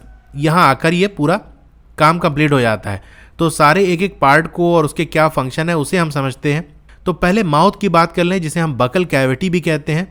इसमें मेनली 3 चीज़ें होती हैं। एक तो टीथ है, इसका काम क्या होता है तो जानते हो यार, फूड को क्रश करना, उसे चबाना, उसे छोटे छोटे टुकड़े करना, सेम टेक्सचर का बनाना, यानी एक जैसी बनावट हो। टंग का भी जानते हो, ये मस्कुलर है, कोई हड्डी थोड़ी ना होती टंग में, ये पूरा मसल होता है। ये फूड को मिक्स करती है सलाइवा के साथ, ठीक है। तीसरा आपका ये मोस्ट इंपॉर्टेंट है, यहाँ से क्वेश्चन बनता है, सलाइवरी ग्लैंड्स। ग्लैंड्स क्या होती है, वो हिस्से होते हैं जहाँ से कोई केमिकल निकलता होता है। तो सलाइवरी ग्लैंड का मतलब यहाँ से सलाइवा निकलेगा, ठीक है, सलाइवा निकलेगा। ये क्या है कि बायोलॉजिकल कैटलिस्ट है, जिसे हम एंजाइम्स कहते हैं। बायोलॉजिकल कैटलिस्ट क्या है, कैटलिस्ट के बारे में फर्स्ट चैप्टर में पढ़ा होगा कि ये क्या करते हैं, अगर कोई रिएक्शन नहीं हो रही होती है तो उसको कराते हैं, और अगर स्लो हो रही है तो उसको तेज़ कराते हैं। अब बायोलॉजिकल कैटलिस्ट क्या होता है, जो लिविंग ऑर्गेनिज्म के अंदर कोई केमिकल रिएक्शन हो रही होती है वहाँ जो कैटलिस्ट इस्तेमाल होते हैं वो बायोलॉजिकल कैटलिस्ट कहलाते हैं। उसका अलग से हमने नाम दे दिया है, वो क्या है, एंजाइम्स। ठीक है, ये बॉडी के अंदर केमिकल रिएक्शन को तेज कराते हैं। तो सलाइवा भी क्या है, एक बायोलॉजिकल कैटलिस्ट है। क्यों है? क्योंकि सलाइवा के अंदर आपका सलाइवरी अमाइलेज होता है जो कि आपका जो स्टार्च होता है उसको शुगर में कन्वर्ट कर देता है। ये मोस्ट इंपॉर्टेंट है, आपसे डायरेक्ट एग्जाम में पूछ सकता है कि स्टार्च का डाइजेशन कहाँ होता है, तो आप कहोगे माउथ में। कौन कराता है? सलाइवा कराता है। क्यों कराता है? क्योंकि सलाइवा के अंदर सलाइवरी अमाइलेज होता है जो कि स्टार्च को शुगर में कन्वर्ट कर देता है। ठीक है, यहाँ काम हो गया। अब फूड आगे आएगा, गले के अंदर पहुँचेगा, जो आपका फूड पाइप है जिसे एसोफेगस भी कहा जाता है वहाँ पहुँचेगा। वहाँ भी इसी पेरिस्टाल्टिक मूवमेंट के जरिए ही खसकते हुए नीचे पहुँचेगा। स्टमक के अंदर ये पहुँच गया। अब स्टमक के अंदर क्या होते हैं? गैस्ट्रिक ग्लैंड्स होते हैं। ठीक है, स्टमक की वॉल्स के अंदर ग्लैंड्स प्रेजेंट होते हैं जहाँ से आपके 3 चीज़ें निकलती हैं। एक तो आपका HCl निकलता है, इसका काम क्या होता है? एसिडिक मीडियम बनाना। भाई HCl क्या एसिड है, तो एसिड वाला एटमॉस्फेयर बनाएगा। क्यों बनाएगा? क्योंकि पेप्सिन को एसिडी वाला एटमॉस्फेयर चाहिए। जैसे आप लोग को एक एटमॉस्फेयर चाहिए होता है पढ़ने के लिए, बहुत ज़्यादा शोर हो रहा हो, हंगामा हो रहा हो, तो आपकी पढ़ाई अच्छे से नहीं हो पाएगी। पढ़ाई कैसे होगी? बहुत शांत एटमॉस्फेयर हो, कोई डिस्टर्ब करने वाला ना हो। उसी तरीके से जो पेप्सिन है वो अपना काम तब करेगा जब स्टमक का जो एटमॉस्फेयर है वो एसिडिक होगा। ठीक है, तो HCl ये काम करता है। अब पेप्सिन का काम आया कि ठीक है अब हम अपना काम कर पाएंगे। और पेप्सिन भी क्या है? ये एक एंजाइम है। ये क्या करता है? प्रोटीन को डाइजेस्ट करता है। पूरी तरह से नहीं, लेकिन प्रोटीन का डाइजेशन यहाँ से स्टार्ट हो जाता है। स्टार्ट कौन कराता है? पेप्सिन कराता है। फिर आता है म्यूकस। अब देखो पेट में एसिड बना है, HCl बहुत ज़्यादा पावरफुल होता है, वो स्टमक की जो वॉल है उसको करोड कर सकता है, जला सकता है। तो उसको बचाने के लिए ये म्यूकस रिलीज होता है ताकि जो इनर लाइनिंग है, अंदर वाली जो वॉल है स्टमक की, उसको एसिड से बचा सके। स्टमक का काम हो गया। अब फूड निकलेगा और कहाँ आएगा? स्मॉल इंटेस्टाइन में। लेकिन कैसे आएगा? यहाँ पर आपको स्फिंक्टर मसल मिलेगी। ठीक है, जो रेगुलेट करेगी। मतलब ऐसे नहीं कि स्टमक के अंदर सब मिक्सिंग हुआ, पेप्सिन म्यूकस सब मिलके और उसके बाद धड़ाम से पहुँच गया स्मॉल इंटेस्टाइन में। थोड़ा थोड़ा करके जाएगा। तो स्फिंक्टर मसल का बेसिकली काम क्या होता है? ये भी कॉन्ट्रैक्ट और एक्सपैंड करती है, यानी सिकुड़ती हैं और फैलती हैं। जब किसी चीज़ को पास करना होता है तो ये फैल जाती हैं, खुल जाती हैं, और जब किसी चीज़ को रोकना होता है तो ये बंद हो जाती हैं। तो ये थोड़ा थोड़ा करके फूड को स्मॉल इंटेस्टाइन के अंदर इंटर कराती हैं। अब स्मॉल इंटेस्टाइन के अंदर क्या कहानी होती है इसको हम देखते हैं। इसके अंदर क्या होता है? नहीं, स्मॉल इंटेस्टाइन के अंदर जो आपका कार्बोहाइड्रेट है, प्रोटीन है और फैट, ये कंप्लीटली डाइजेस्ट हो जाता है। प्रोटीन के बारे में हमने देखा था कि स्टमक के अंदर स्टार्ट हो जाता है। ये मोस्ट इंपॉर्टेंट क्वेश्चन है कि प्रोटीन का डाइजेशन स्टार्ट कहाँ होता है, तो आप कहोगे स्टमक में। कहाँ कंप्लीट होता है, यानी एंड कहाँ होता है, तो आप कहोगे स्मॉल इंटेस्टाइन में। ठीक है, तो ये सारी चीज़ें मैंने लिख दी है। इसका नोट्स आपको ये मिल जाएगा PDF, तो आप आसानी से रिवाइज कर सकते हो। यहाँ आप समझ लो बस, ये एलिमेंट्री कैनाल का लॉन्गेस्ट पार्ट है। तो कहोगे लॉन्गेस्ट है तो स्मॉल क्यों कह रहे हैं? भाई लंबाई की बात कर रहे हैं, तो लंबाई में वो लंबा होता है, डायमीटर वो छोटा होता है। ठीक है, अभी लार्ज इंटेस्टाइन आएगी, उसको हम देखेंगे। और ये कॉइल के फॉर्म में होता है, ऐसे ऐसे ऐसे लपेटा होता है, मैगी जैसा, चाउमीन जैसा रहता है। ठीक है, तो फूड आपका स्मॉल इंटेस्टाइन के अंदर आ गया। अब क्या होगा? आपका जो लीवर है वो अपना काम करेगा। लीवर से क्या निकलेगा? बाइल जूस बनेगा। लीवर के अंदर बाइल जूस बनेगा और स्टोर होगा आपका गाल ब्लेडर के अंदर। ये सारे पॉइंट आप ध्यान से समझना। बाइल जूस बनेगा कहाँ? लीवर के अंदर। स्टोर कहाँ होगा? जमा कहाँ होगा? इकट्ठा कहाँ होगा? गाल ब्लेडर के अंदर। उसके बाद ये कहाँ आएगा? बाइल डक्ट के थ्रू होते हुए इंटेस्टाइन के अंदर इंटर करेगा। ठीक है, अब यहाँ एक और चीज़ आप याद रखना, जो हमारा एलिमेंट्री कैनाल है, लीवर उसका पार्ट नहीं है। लीवर हमारे डाइजेस्टिव सिस्टम का पार्ट है, यानी डाइजेशन वाले प्रोसेस में तो उसका काम है, क्योंकि लीवर क्या करेगा? बाइल जूस बना रहा है और बाइल जूस डाइजेशन में मदद करता है। अभी हम देखेंगे क्या यूज़ है। लेकिन एलिमेंट्री कैनाल का पार्ट नहीं है। एलिमेंट्री कैनाल का वही पार्ट है जिसके थ्रू फूड पास होता है। भाई फूड माउथ में जाता है, एसोफेगस के अंदर जाता है, स्टमक के अंदर जाता है, स्मॉल इंटेस्टाइन के अंदर जाता है, लार्ज इंटेस्टाइन के जाता है, लेकिन लीवर के अंदर नहीं जाता। लीवर से मटेरियल इंटेस्टाइन के अंदर आ रहा है। ठीक है, तो ये इंपॉर्टेंट याद रखना, एग्जाम में क्वेश्चन बन सकता है कि लीवर एलिमेंट्री कैनाल का पार्ट है या नहीं। तो कहना नहीं, एलिमेंट्री कैनाल का पार्ट नहीं है। डाइजेस्टिव सिस्टम का पार्ट है। हाँ भाई, डाइजेस्टिव सिस्टम का पार्ट है। इस तरह पैनक्रियाज का भी अभी हम देखेंगे। तो लीवर से बाइल जूस बना, गाल ब्लैडर के अंदर स्टोर हुआ। अब जूस है, जूस के अंदर बहुत सी चीज़ें होती हैं, तो इस जूस के अंदर एक होता है आपका बाइल सॉल्ट, और भी बहुत सी चीज़ें होती है जैसे अमीनो एसिड हो गया, विटामिन हो गया। तो बाइल जूस के अंदर बाइल सॉल्ट भी प्रेजेंट होती है। तो यहाँ स्पेशली बाइल सॉल्ट का काम बताया जा रहा है कि बाइल सॉल्ट क्या करती है, जो लार्ज ग्लोब्यूल्स हैं फैट के, यानी बड़े बड़े जो टुकड़े हैं फैट के, उनको छोटे छोटे टुकड़े में बदल देती है, ठीक है। और वही बाइल जूस का ओवरऑल काम की हम बात करें तो ये क्या करता है, जो स्टमक के अंदर एसिड निकला था उससे एक एसिडिक मीडियम बन गया था, यानी एसिडिक एटमॉस्फेयर बन गया था। बाइल जूस क्या करेगी, अल्कलाइन मीडियम बना देगी, यानी बेसिक मीडियम बना देगी। क्योंकि इंटेस्टाइन के अंदर आगे का काम तभी होगा जब अल्कलाइन मीडियम है। हर आदमी का अपना अलग होता है कि भाई हमको ऐसा एटमॉस्फेयर चाहिए, कोई कहेगा हमको ऐसा एटमॉस्फेयर चाहिए। तो पैनक्रियाज से जो पैनक्रियाटिक जूस निकल रहे हैं उनको काम करने के लिए अल्कलाइन वाला मीडियम चाहिए। तो बाइल जूस ये काम कर देगा, चलो ठीक है हम ये वाला एटमॉस्फेयर बना देते हैं। अब पैनक्रियाज से आपका क्या निकलता है, पैनक्रियाटिक जूस। इसके अंदर बहुत सी चीज़ें होती हैं, स्पेशली आपका ट्रिप्सिन और लाइपेज जो कि आपके बुक में मेंशन है, उसकी हम बात कर लेते हैं। ट्रिप्सिन क्या करेगा, आपका प्रोटीन को डाइजेस्ट करेगा और इसका डाइजेशन यहीं पर आकर एंड हो जाएगा, यानी कंप्लीट हो जाएगा। स्टार्ट कहाँ से हुआ था, पेप्सिन के ज़रिए, और ख़त्म कहाँ हो रहा है, ट्रिप्सिन के ज़रिए। तो इसे आप ऐसे याद रख सकते हो।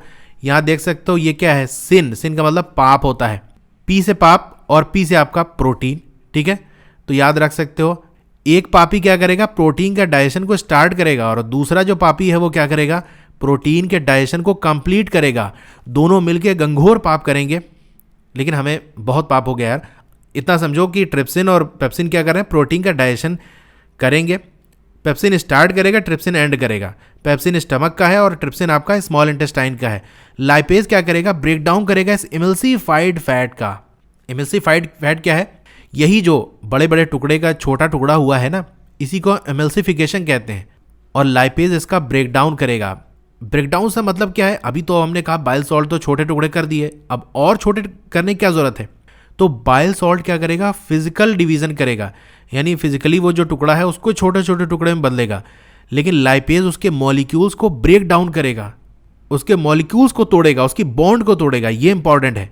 तो लाइपेज किस पे एक्ट करेगा भाई, इतने बड़ा जो स्ट्रक्चर है, बड़े बड़े ग्लोब्यूल्स हैं जो फैट के, उस पर लाइपेज एक्ट नहीं कर पाएगा। वो बाइल सॉल्ट्स कहेगा भैया इसके टुकड़े छोटे करो तभी हम अटैक करेंगे। तो जब छोटे टुकड़े हो जाएंगे तब लाइपेज अपना काम करेगा, ठीक है। तो यहाँ से इतना काम हो गया। अब जो इंटेस्टाइन की वॉल के अंदर कुछ ग्लैंड्स प्रेजेंट होते हैं जिसे हम इंटेस्टाइनल ग्लैंड्स कहते हैं, वहाँ से आपका इंटेस्टाइनल जूस निकलता है। इस जूस के अंदर बहुत सारी चीज़ें होती हैं जो कि क्या करती हैं, प्रोटीन को अमीनो एसिड में कन्वर्ट करेंगी, कॉम्प्लेक्स कार्बोहाइड्रेट को ग्लूकोज में, और जो फैट्स हैं उसको फैटी एसिड और ग्लाइसरोल के अंदर कन्वर्ट करेंगी। ये काम किसका है, इंटेस्टाइनल जूस का। अब यहाँ एक और चीज़ आप याद रखना है, जो आपका हार्बीवोर्स हैं जो कि ग्रास वगैरह खाते हैं, उनकी जो स्मॉल इंटेस्टाइन है वो बड़ी होती है। क्यों होती है, क्योंकि ग्रासेस के अंदर सेलुलोज प्रेजेंट होते हैं और इसको डाइजेस्ट होने में टाइम लगता है, इसीलिए इंटेस्टाइन बड़ी होती है। तो धीरे धीरे अपना उसके थ्रू वही डाइजेस्ट होता रहता है। वही जो आपका कार्निवोर्स हैं जो मीट वगैरह खाते हैं जैसे लॉयन वगैरह हो गए, उनकी जो स्मॉल इंटेस्टाइन है वो छोटी होती है, ठीक है। अब नीचे देख लेते हैं कि आप देख सकते हो स्मॉल इंटेस्टाइन कुछ इस तरह से आपको देखने को मिलेगी। जो डाइजेस्टेड फूड है, जो फूड डाइजेस्ट हो गया है, वो क्या होगा, यहीं एब्जॉर्ब होगा। स्मॉल इंटेस्टाइन की जो वॉल है वो देख रहे हो, अंदर की वॉल किस तरह से है, फिंगर जैसा दिख नहीं रही है। इसी फिंगर को हम क्या कहते हैं, विली कहते हैं। फिंगर लाइक प्रोजेक्शन हम कह सकते हैं। और इसी विली के अंदर ब्लड वेसल्स प्रेजेंट होती हैं, ठीक है, बहुत सारी ब्लड वेसल्स होती हैं। तो फूड इस वॉल के अंदर जाके ब्लड वेसल्स के अंदर चला जाता है, ठीक है। तो फूड का एब्जॉर्प्शन कहाँ हुआ, जो डाइजेस्ट हो गया था फूड, जो सिंपल फूड बन गया था, वो इंटेस्टाइन के अंदर एब्जॉर्ब हो जाएगा, वहीं से ब्लड में चला जाएगा और उसमें हर सेल तक पहुंच जाएगा। अब जो बचा कुचा कबाड़ है वो कहाँ पहुंचेगा, आपका लार्ज इंटेस्टाइन के अंदर, जहाँ पर जो फूड एब्जॉर्ब नहीं हो पाया वो पहुंचेगा। यहाँ से जो एक्स्ट्रा वाटर होगा वो लार्ज इंटेस्टाइन एब्जॉर्ब कर लेगी। अब लार्ज इंटेस्टाइन को लार्ज हम क्यों कहते हैं, क्योंकि ये मोटी होती है, ठीक है। इसकी लंबाई कम होती है स्मॉल इंटेस्टाइन के कंपैरिजन में, लेकिन इसकी मोटाई ज़्यादा होती है, इसीलिए हम लार्ज कहते हैं। स्मॉल इंटेस्टाइन क्या होती है, पतली होती है, ठीक है, लेकिन लंबाई में ज़्यादा होती है। फिर यहाँ से मटेरियल कहाँ जाएगा, एनएस के थ्रू ये बाहर निकल आएगा फूड, और यहाँ पर भी एनल स्फिंक्टर होता है जो कि कंट्रोल करता है। जब वेस्ट मटेरियल को बॉडी से बाहर निकालना होता है तब ये ओपन होता है, अदरवाइज ये क्लोज होता है। अब यहाँ पर थोड़ा पार्ट्स को आप समझ लो, एग्जाम में ऐसे क्वेश्चन आ सकता है कि ये पार्ट कौन सा है। तो ये आपका यहाँ टंग होगा, फिर ये माउथ है, बकल कैविटी, ये जो ट्यूब देख रहे हो ये आपका एसोफेगस है जिसे हम फूड पाइप भी कह सकते हैं। ये आपका डायफ्राम है, वैसे ये इसका पार्ट नहीं है लेकिन यहाँ लिखा हुआ है तो हम देख लेते हैं। ये जो जे शेप का ऑर्गन देख रहे हो ये आपका स्टमक है। यहीं पर छोटा सा आपका देख सकते हो गाल ब्लैडर है जहाँ स्टोर रहता है। और ये जो लीवर से लेफ्ट साइड में आपका है, स्टमक से लेफ्ट साइड में वो आपका लीवर है। और ये पतला सा जो रास्ता है ये आप बाइल डक्ट है, आप देख सकते हो, एरो आपकी बुक में भी दिया हुआ है। स्टमक के बाद आपका स्मॉल इंटेस्टाइन आता है, यहाँ से कनेक्ट रहेगा पीछे से होते हुए, देख सकते हो पतली वाली जो पाइप देख रहे हो ना, कॉइल यहाँ पर, ये आपका स्मॉल इंटेस्टाइन। और ये जो मोटी वाली है बड़ी सी, यहाँ पे देख सकते हो स्मॉल इंटेस्टाइन यहाँ इसको कनेक्ट करेगा और यहाँ से फिर लार्ज इंटेस्टाइन के अंदर इंटर करेगा और यहाँ एनएस से बाहर आ जाएगा। ठीक है, तो ये स्ट्रक्चर है, बिल्कुल सिंपल है, इसमें कुछ इतना खास नहीं है समझाने वाला। ठीक है, लार्ज इंटेस्टाइन जिसे हम कोलन भी कह सकते हैं, ये नाम भी आप याद रखना। अब यहाँ हम हेटरोट्रॉफिक न्यूट्रिशन की बात कर लेते हैं। वैसे जो हमने अभी ह्यूमन वाला पढ़ा वो भी हेटरोट्रॉफिक के अंदर ही आता है, क्योंकि न्यूट्रिशन सिस्टम बेसिकली दो तरीके का मेनली होता है। एक तो आपका ऑटोट्रॉफिक होता है जो प्लांट वाला हो गया, और दूसरा आपका हेटरोट्रॉफिक हो गया जिसमें ह्यूमन वगैरह और भी बहुत सारा जो हम अभी देखेंगे वो सब आ जाते हैं। ठीक है, ह्यूमन वाला भी इसी का पार्ट है, हेटरोट्रॉफिक का ही। अब कुछ ऑर्गेनिज्म क्या करते हैं, वो जो कॉम्प्लेक्स सा फूड है, बड़ा ताम झाम वाला फूड है, उसका ब्रेक डाउन करते हैं बॉडी के बाहर ही, उसको सिंपल में बदल लेते हैं। जब वो फूड सिंपल बन जाता है तो एब्जॉर्व कर लेते हैं। वहीं कुछ ऐसे ऑर्गेनिज्म होते हैं जो क्या करते हैं, फूड को बॉडी के अंदर ले आते हैं, फिर ब्रेक डाउन करते हैं और सिंपल बनाते हैं, जैसे हम लोग करते हैं। हम लोग क्या करते हैं भाई, खाने को बॉडी के बाहर थोड़ी ना डाइजेस्ट करते हैं, जैसा भी पाते हैं अगड़म बगड़म कुछ भी पाए खा लिए, अब पेट के अंदर चला गया तो फिर उसको ब्रेक डाउन होता है, फिर वो डाइजेस्ट होता है। ठीक है, तो जो ऑर्गेनिज्म बॉडी के बाहर ब्रेक डाउन करते हैं फूड का, उनका एग्जाम्पल आप याद रख लो। फंजाई हो गया, जैसे आपका ब्रेड मोल्ड्स हो गया, यीस्ट, मशरूम, ये एग्जाम्पल है। यहाँ से भी डायरेक्ट एग्जाम में क्वेश्चन आता है। इसी में आपका एक यही हेटरोट्रॉफिक के अंदर ही आपका पैरासिटिक न्यूट्रिटिव स्ट्रेटजी आती है, यानी जो आपका पैरासाइट है वो अपना खाना कैसे बनाते हैं, वो कैसे हासिल करते हैं। तो कुछ ऐसे ऑर्गेनिज्म होते हैं जो अपना खाना प्लांट और एनिमल से हासिल करते हैं, यानी खुद नहीं बनाते। प्लांट बनाएगा यानी प्लांट की बॉडी से ही खाना ले लेंगे, एनिमल की बॉडी से ही ले लेंगे, बिना उनको मारे, किल नहीं करेंगे। जैसे मच्छर है और मॉस्किटो की बात करें तो वो क्या करता है, वो अपना खाना हमारी बॉडी से ले लेता है, खून हमारा पी लेता है। तो मच्छर काटता है तो मर थोड़ी ना जाते हो, तो बिना मारे ही अपना वो काम बना लेता है। तो बहुत सारे एग्जाम्पल हैं, ये सारे नाम आपको याद रखने हैं।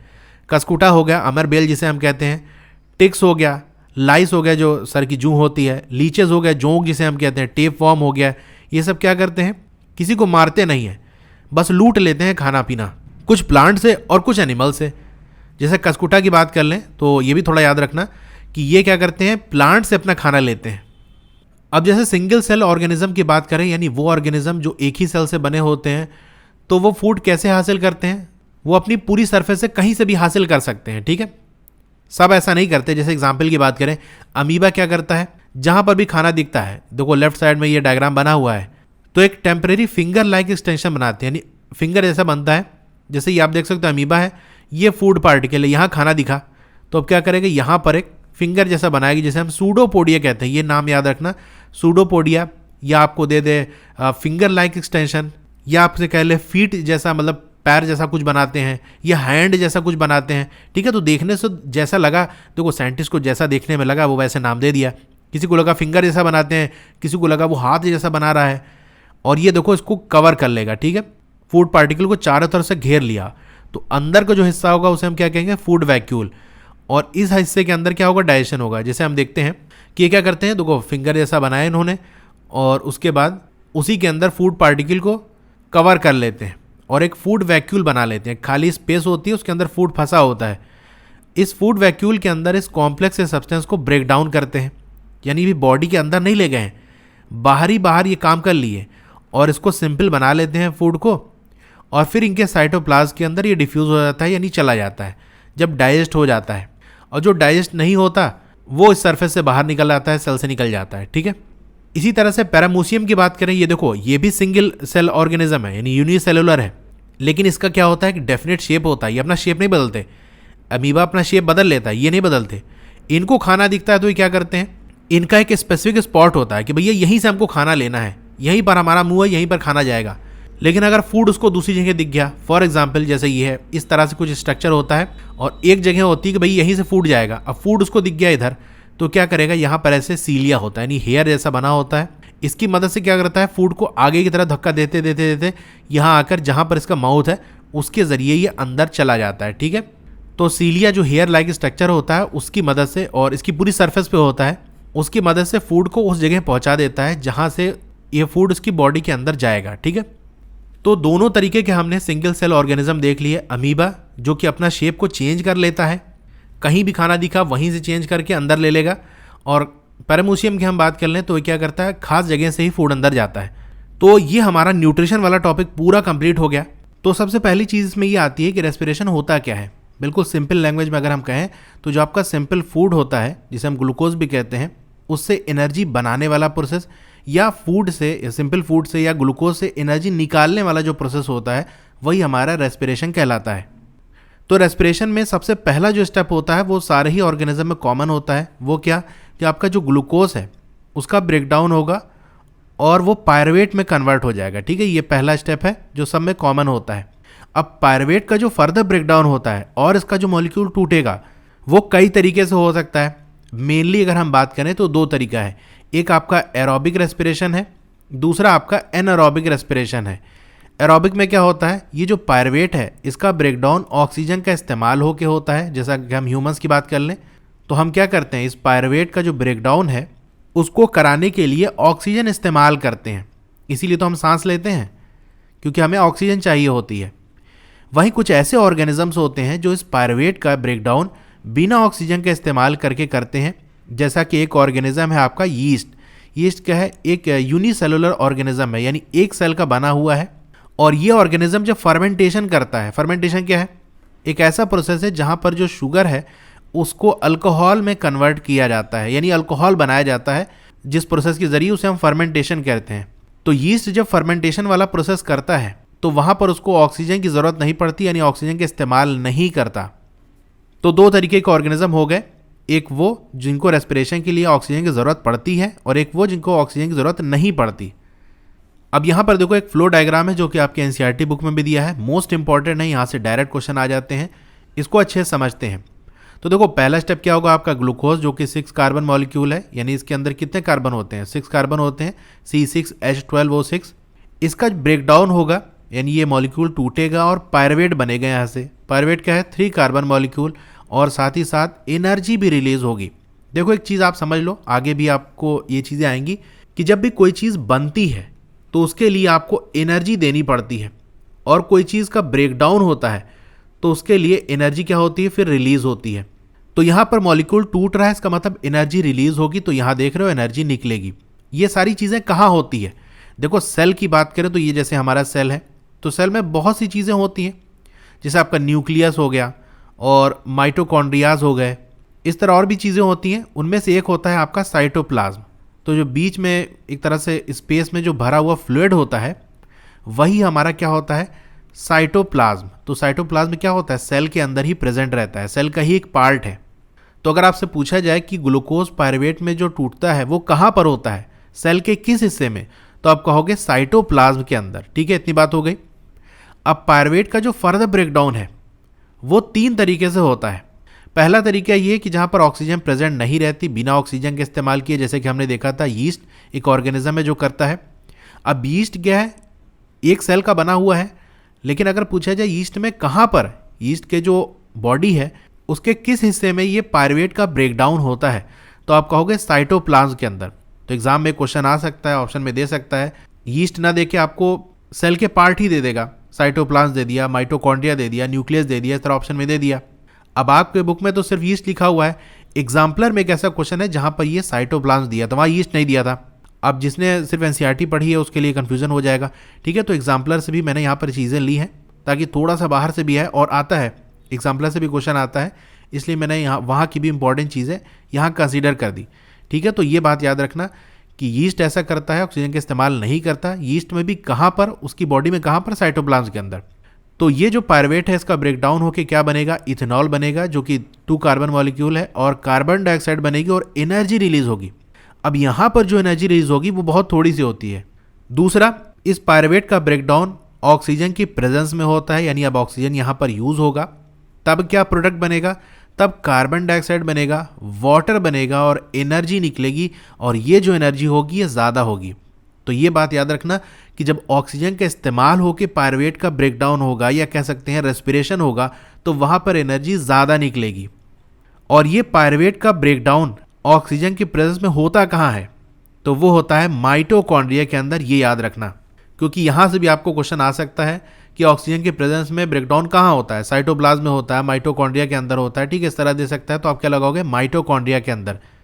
अब एक तीसरा केस भी है कि जब ऑक्सीजन की सप्लाई तो हो रही है लेकिन जितनी चाहिए बॉडी को उतनी नहीं मिल रही है, कम है, तो क्या होता है, सारे सेल में नहीं, जो बॉडी के मसल सेल्स हैं, ठीक है, मसल्स के अंदर जो सेल प्रेजेंट होते हैं वहाँ पर यह होता है कि लैक्टिक एसिड बन जाता है। अब ये लैक्टिक एसिड 3 कार्बन मॉलिक्यूल है और साथ ही साथ एनर्जी रिलीज होती है, यानी एनर्जी तो निकलेगी लेकिन मसल सेल्स के अंदर लैक्टिक एसिड डेवलप हो जाएगा। अब ये जो लैक्टिक एसिड डेवलप होता है मसल्स के अंदर, जब हम कोई अचानक से कोई एक्टिविटी कर लेते हैं, यानी बहुत ज़्यादा दौड़ भाग लिए, अब दौड़ते हो तो क्या होता है, आपकी सांसें तेज़ हो जाती हैं, लेकिन एक लिमिट है। आप बहुत ज़्यादा स्पीड में दौड़ रहे हो या बहुत ज़्यादा दौड़ रहे हो तो आपको सांस लेने में प्रॉब्लम होने लगेगी। वो प्रॉब्लम क्या होती है, बेसिकली जितनी बॉडी को ऑक्सीजन की ज़रूरत है वो नहीं मिल पा रही है। तो दौड़ने भागने के बाद क्या हो जाता है, बॉडी के पार्ट्स में क्रैम्प्स आ जाते हैं, यानी अकड़न सी हो जाती है। जैसे बहुत दौड़ लिए तो पैर वगैरह के अंदर अकड़न हो जाती है। क्रिकेटर्स वगैरह को हो जाता है अक्सर, जैसे बॉलर हो गए या वैसे बैट्समैन भी है, बहुत ज़्यादा दौड़ लिया तो उसको ये क्रैम्प्स वगैरह हो जाते हैं। ये किस वजह से होते हैं, क्योंकि ऑक्सीजन की कमी हो गई थी जिसकी वजह से मसल्स के अंदर लैक्टिक एसिड बन गया। अब एनर्जी जो रिलीज़ हुई किसी भी रास्ते से, किसी भी तरीके से, जब एनर्जी रिलीज़ हुई तो वो क्या होती है, देखो एनर्जी कोई चीज़ नहीं है कि हाँ डिब्बे में भर के हमने रख लिया, कितनी एनर्जी बनी और हमने रख लिया। एनर्जी एक ऐसी चीज़ होती है जो कॉन्टिन्यूअस है, यानी एनर्जी रिलीज़ हुई तो उसको चाहे इस्तेमाल कर दो, नहीं तो वो वेस्ट हो जाएगी। तो बॉडी क्या करती है, एनर्जी जैसे रिलीज़ हुई उसकी मदद से एक मॉलिक्यूल बना लेती है, एक मॉलिक्यूल सिंथेसाइज हो जाता है जिसे हम एटीपी कहते हैं, एडिनोसाइन ट्राईफॉस्फेट। यहाँ देखो फुल फॉर्म नहीं लिखा हुआ है, जब नोट्स दूंगा तो वहाँ पर लिख दूंगा, ठीक है। तो एटीपी निकलती है और ये क्या होती है, एनर्जी करेंसी। भाई हर कंट्री की अपनी करेंसी होती है। जैसे आप अमेरिका में जाओगे तो वहाँ पर ये गांधी जी के फ़ोटो वाला तो चलेगा नहीं हमारा रुपया, बल्कि क्या चलेगा, डॉलर चलता है। उसी तरीके से जो बॉडी है वो एनर्जी के फॉर्म में इस्तेमाल करता है, एटीपी के फॉर्म में। तो जैसे मैंने अभी आपको बताया था कि जब कोई चीज़ बनती है तो एनर्जी का इस्तेमाल हो जाता है। तो यहाँ पर मॉलिक्यूल बन गया। कैसे बना, पहले हमारा एडीपी था, एडिनोसाइन डाईफॉस्फेट। डाई का मतलब 2, यानी एडिनोसाइन के साथ 2 फॉस्फेट लगे हुए थे, फिर एक फॉस्फेट इनके साथ आके जुड़ गया तो डाई से क्या हो जाएगा, ट्राई हो जाएगा, ठीक है। और ये जो जुड़ा है किसकी वजह से, एनर्जी की वजह से। एनर्जी सप्लाई की गई तो मॉलिक्यूल से जुड़ गए और जुड़ के क्या बन गया, एटीपी, एडिनोसाइन ट्राईफॉस्फेट। अब जब भी बॉडी के किसी सेल को एनर्जी की ज़रूरत होगी तो वो क्या करेगा, इसी एटीपी को ब्रेक डाउन करेगा। जब ये मॉलिक्यूल टूटेगा तो एनर्जी रिलीज होगी, एक fix amount of energy release होगी, यानी जितना एनर्जी इस्तेमाल होके वो मॉलिक्यूल बना था उतनी एनर्जी ये मॉलिक्यूल टूटने पे निकलेगी। और इस एनर्जी से क्या होगा, जो एंडोथर्मिक रिएक्शंस है, एंडोथर्मिक क्यों कह रहे हैं, क्योंकि यहाँ पर ऐसी रिएक्शन की बात कर रहे हैं जहाँ पर एनर्जी का इस्तेमाल हो रहा है, तो वो हमारी एंडोथर्मिक होती है। तो ये एनर्जी इस्तेमाल होती है जो बॉडी के सेल्स के अंदर एंडोथर्मिक रिएक्शंस हो रही होती है उन्हें कराने के लिए। तो ये तो बेसिक सा हो गया रेस्पिरेशन का। अब हम बात कर लेते हैं रेस्पिरेशन इन प्लांट्स। प्लांट्स के अंदर रेस्पिरेशन कैसे होता है। देखो यहाँ पर 2 केस आपको मेन समझना है। एक कहानी हमारे दिन की है और एक कहानी रात की है। न्यूट्रिशन वाले मैंने आपको पढ़ाया है कि फोटोसिंथेसिस कब होता है, जब सनलाइट प्रेजेंट हो। सनलाइट ज़रूरी है, यानी दिन में ही होगा, रात में फोटोसिंथेसिस नहीं होगा। लेकिन रेस्पिरेशन एक ऐसा प्रोसेस है जिसके ज़रिए एनर्जी निकाली जाती है।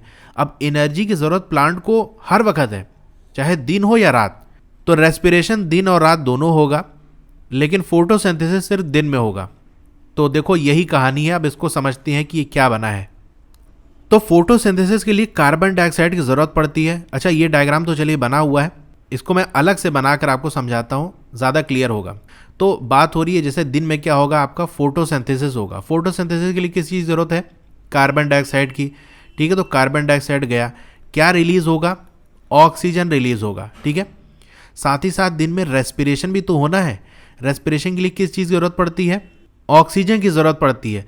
तो जो यहाँ ऊपर ऑक्सीजन निकल रहा है वहीं से कुछ ऑक्सीजन यहाँ पर आ जाएगा, सारा ही नहीं, थोड़ा सा आएगा, क्योंकि भाई प्लांट को कहीं भागना दौड़ना तो है नहीं, तो उसे बहुत थोड़ा सा रेस्पिरेशन कराना है, इसलिए थोड़े सा ऑक्सीजन की ज़रूरत पड़ेगी।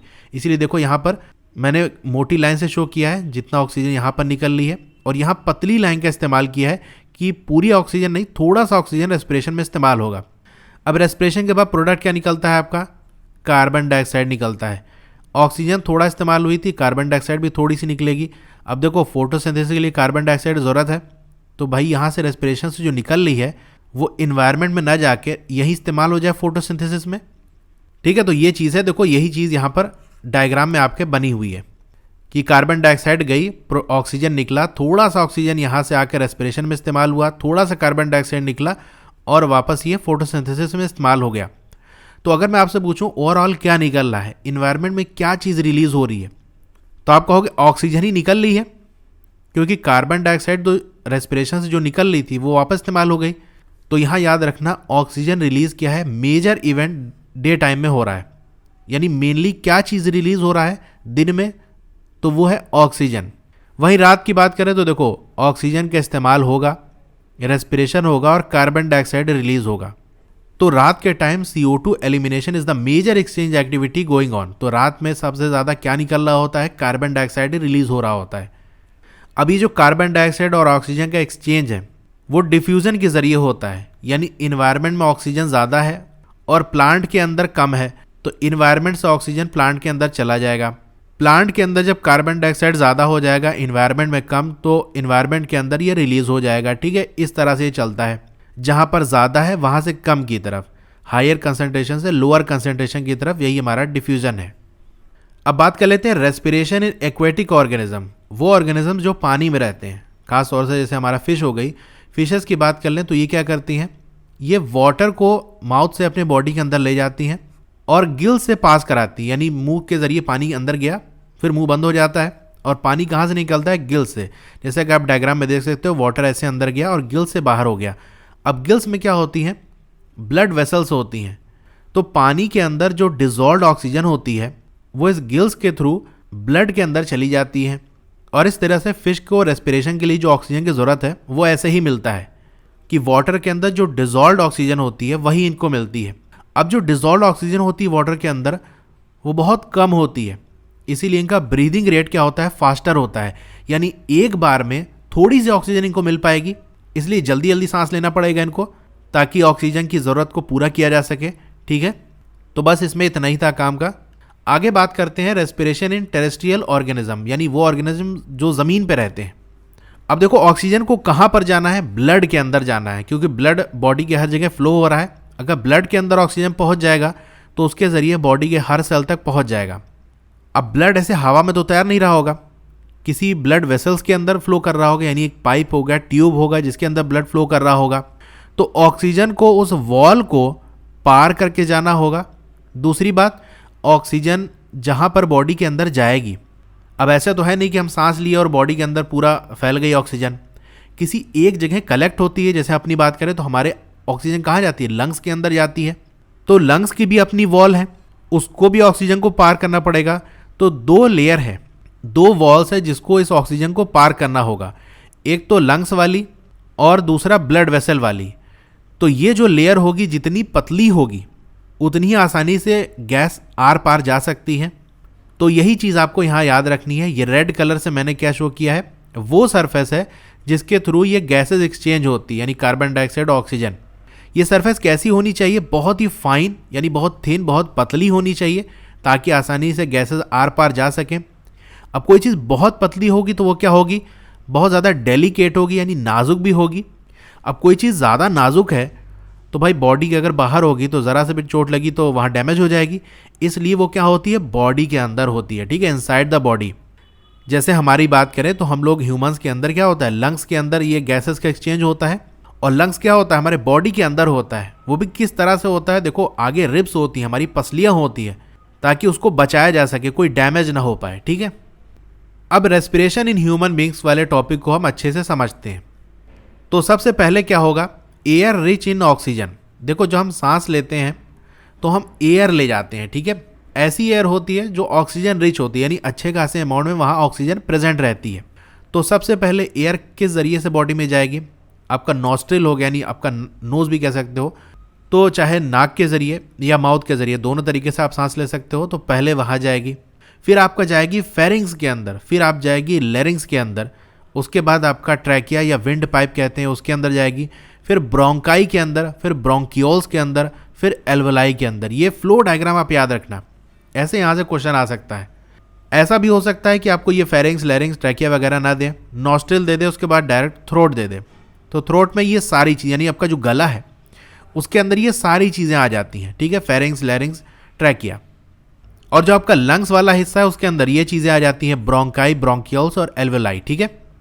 तो एल्वेलाई के अंदर जब एयर पहुंचेगी उसके बाद ये यहाँ से ब्लड वेसल्स के अंदर चली जाएगी और ब्लड के ज़रिए वो सेल तक पहुँच जाएगी। इसी तरह सेल से जो कार्बन डाइऑक्साइड रिलीज़ होगा रेस्पिरेशन के बाद वो ब्लड वेसल के अंदर जाएगा और उसके ज़रिए ये एल्वेलाई के अंदर, और इसी तरीके से उल्टे रास्ते से बिल्कुल ये वापस चला आएगा। तो ये जो एयर होगी जिसको बॉडी से बाहर निकलना है वो कैसी होगी? कार्बन डाइऑक्साइड रिच होगी, यानी कार्बन डाइऑक्साइड पहले के कंपैरिजन में ज़्यादा होगी। देखो, चाहे आप सांस ले रहे हो यानी एयर बॉडी के अंदर ले जा रहे हो या बाहर निकाल रहे हो, दोनों के केस में ऑक्सीजन कार्बन डाइऑक्साइड से ज़्यादा होती है। जैसे मैं शॉर्ट में बता दूं, वैल्यू आपको याद नहीं रखनी है। जैसे आपका ऑक्सीजन है और कार्बन डाइऑक्साइड है, जब हम सांस लेते हैं तो ये 21% रहती है, यानी अगर 100 यूनिट हमने एयर बॉडी के अंदर ले गए लंग्स के अंदर, तो उसमें से 21 यूनिट हमारी ऑक्सीजन रहती है और कार्बन डाइऑक्साइड हमारी 0.04% रहती है। जब हम सांस बाहर निकालते हैं तो ऑक्सीजन 16% रह जाती है और कार्बन डाइऑक्साइड हमारी 4% रहती है।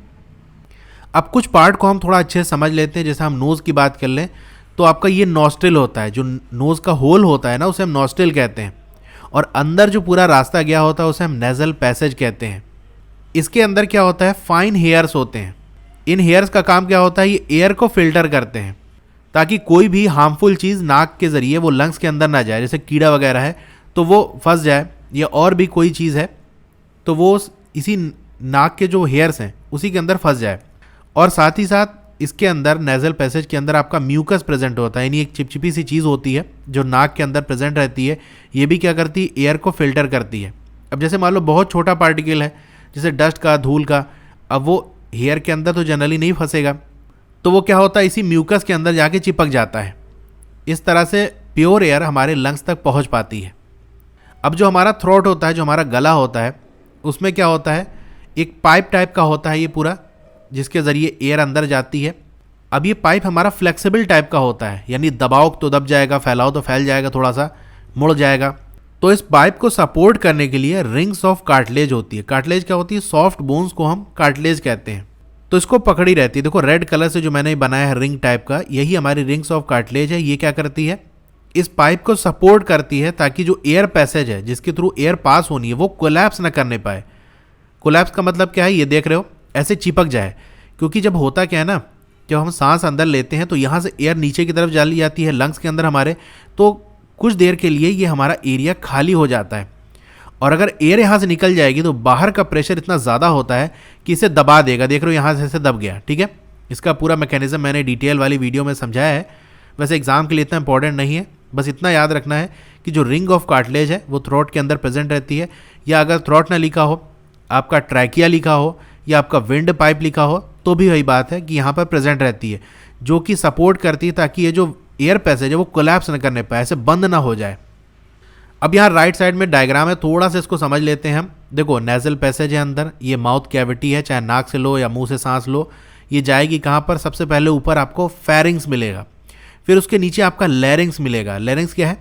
वॉइस बॉक्स होता है। ऐसे भी याद रख सकते हो, जो ला ला ला करके गाना गाते हैं ना, तो वो क्या होता है? वॉइस बॉक्स से ही निकलती है आवाज़। तो फेरिंग्स, उसके बाद लैरिंग्स आता है, फिर आपका विंड पाइप आता है, ट्रैकिया।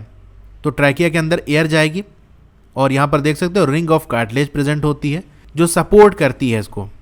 फिर ये ट्रैकिया आके डिवाइड हो जाता है, यानी यहाँ से ऐसे जा रहा था, अब ये दो हिस्से में बढ़ जाएगा, क्योंकि लंग्स के दो हिस्से होते हैं, एक राइट साइड और लेफ्ट साइड।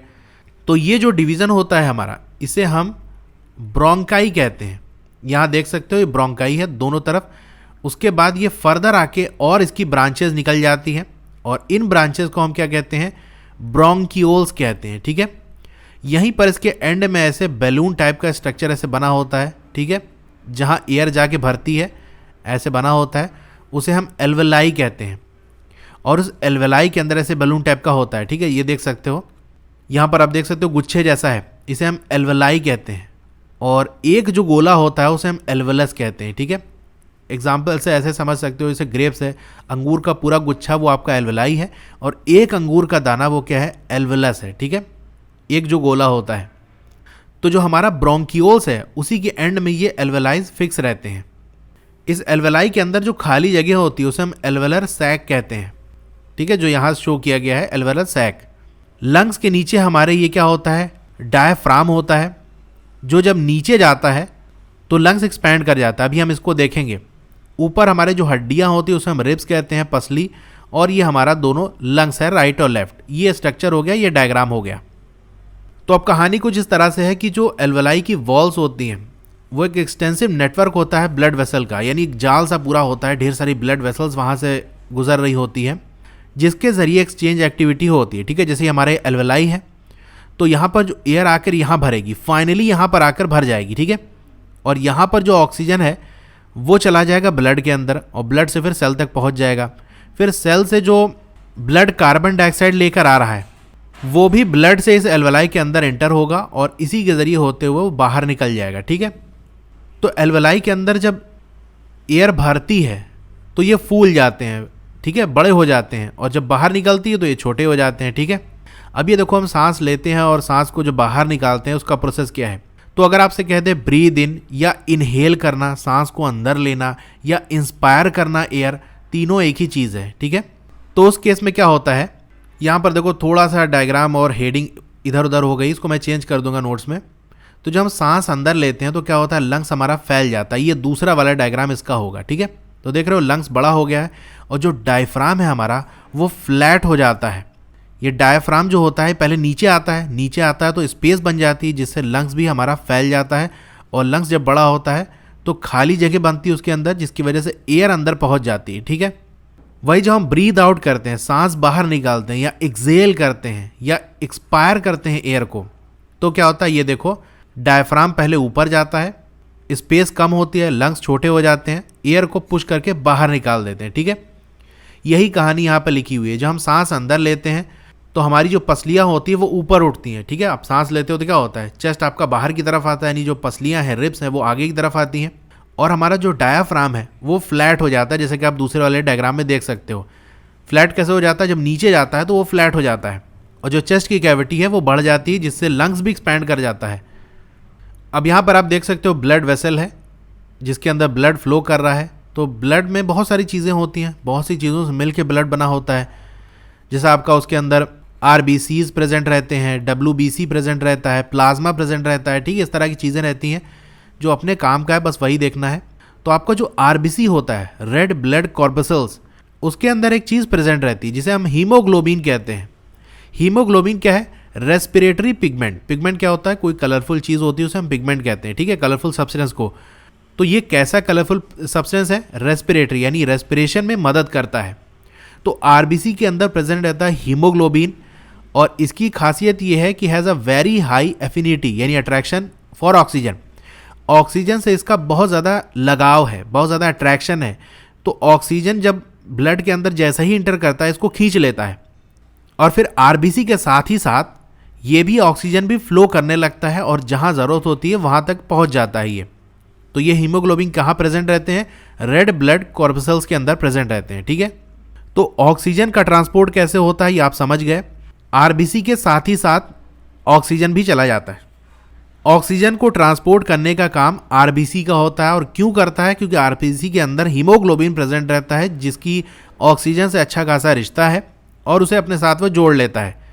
लेकिन कार्बन डाइऑक्साइड की बात करें तो कार्बन डाइऑक्साइड ब्लड के अंदर कैसे फ्लो करता है, वो RBC पे सवार नहीं होता, बल्कि वो क्या करता है, जो उसका ब्लड का लिक्विड वाला हिस्सा होता है जिसे हम प्लाज्मा कहते हैं, इस प्लाज्मा के अंदर वाटर प्रेजेंट होता है, ठीक है, और भी चीज़ें होती हैं जिसमें वाटर भी होता है। इस वाटर के अंदर ही कार्बन डाइऑक्साइड डिसॉल्व हो जाता है, और उसी के साथ ही साथ ये फ्लो कर जाता है, ठीक है। तो कार्बन डाइऑक्साइड की बात करें तो ये ऑक्सीजन से ज़्यादा सॉल्युबल है वाटर के अंदर, इसीलिए कार्बन डाइऑक्साइड का जो ट्रांसपोर्ट होता है वो कैसे होता है, dissolve form in our blood. ये मोस्ट इंपॉर्टेंट है, याद रखना। ऑक्सीजन कैसे ट्रांसपोर्ट होता है, RBC से, और कार्बन डाइऑक्साइड कैसे ट्रांसपोर्ट होता है, ब्लड के अंदर डिजॉल्व होके। अब देखो यहाँ पर एक एक्टिविटी थी, उसको भी थोड़ा समझ लेते हैं। 2 टेस्ट ट्यूब लिया गया है, उसके अंदर लाइम वाटर को भरा गया है और पहले में पिचकारी की मदद से एयर भरी जा रही है, दूसरे में माउथ के ज़रिए ट्यूब के ज़रिए एयर भरी जा रही है। तो आपको बताना है कि इसमें जल्दी जो आपका लाइम वाटर है वो मिल्की हो जाएगा। तो देखो ए वाला जो है उसको ज़्यादा टाइम लगेगा और बी वाले को जो है कम टाइम लगेगा जो लाइम वाटर है उसको मिल्की होने में, क्योंकि लाइम वाटर से जब कार्बन डाइऑक्साइड को पास कराया जाता है तो वो मिल्की हो जाता है, यानी मिल्क जैसा वो दिखने लगता है। अब क्योंकि कार्बन डाइऑक्साइड जो कंटेंट है in exhaled air is more than that in atmosphere, तो जैसा कि मैंने आपको बताया था कि एटमॉस्फेयर में 0.04% कार्बन डाइऑक्साइड है, लेकिन जब हम सांस बाहर निकालते हैं तो उस केस में 4% कार्बन डाइऑक्साइड निकलती है। तो जितना ही ज़्यादा कार्बन डाइऑक्साइड निकलेगी उतनी ही जल्दी ये लाइम वाटर मिल्की होगा, इसीलिए बी वाले केस में जल्दी हो जा रहा है ये मिल्की। तो ये हो गया हमारा रेस्पिरेशन वाला टॉपिक कंप्लीट। अब सबसे पहले हम एक्सक्रीशन समझ लेते हैं, ये क्या है। The biological processes involve in the removal of harmful metabolic waste. अब मेटाबॉलिक वेस्ट क्या होते हैं, देखो लिविंग ऑर्गेनिज्म की बॉडी के अंदर जो भी केमिकल या बायोलॉजिकल रिएक्शन हो रही होती है तो उस रिएक्शन की वजह से कुछ प्रोडक्ट बनेगा। अब प्रोडक्ट में कुछ ऐसे होते हैं जो यूज़फुल होते हैं, कुछ ऐसे होते हैं जो हार्मफुल होते हैं।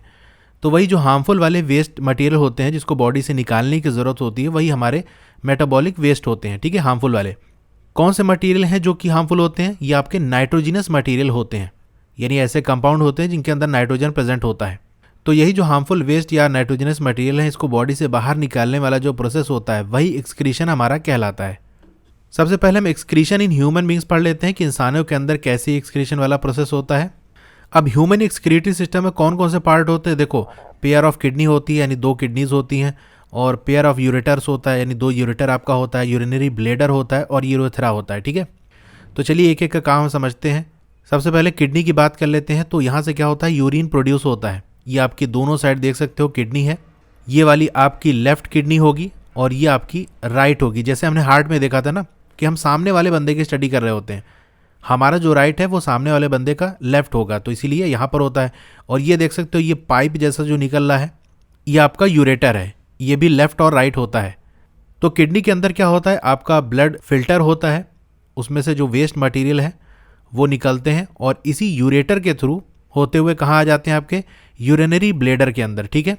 ये पाउच जैसा जो है यहीं पर आके कलेक्ट हो जाता है और उसके बाद जब एक फिक्स अमाउंट इसके अंदर पहुंच जाता है उसके बाद ये यहाँ से जो आपका यूरेथ्रा है इसके थ्रू बॉडी से बाहर आ जाता है, ठीक है। ये तो फंक्शन हो गया।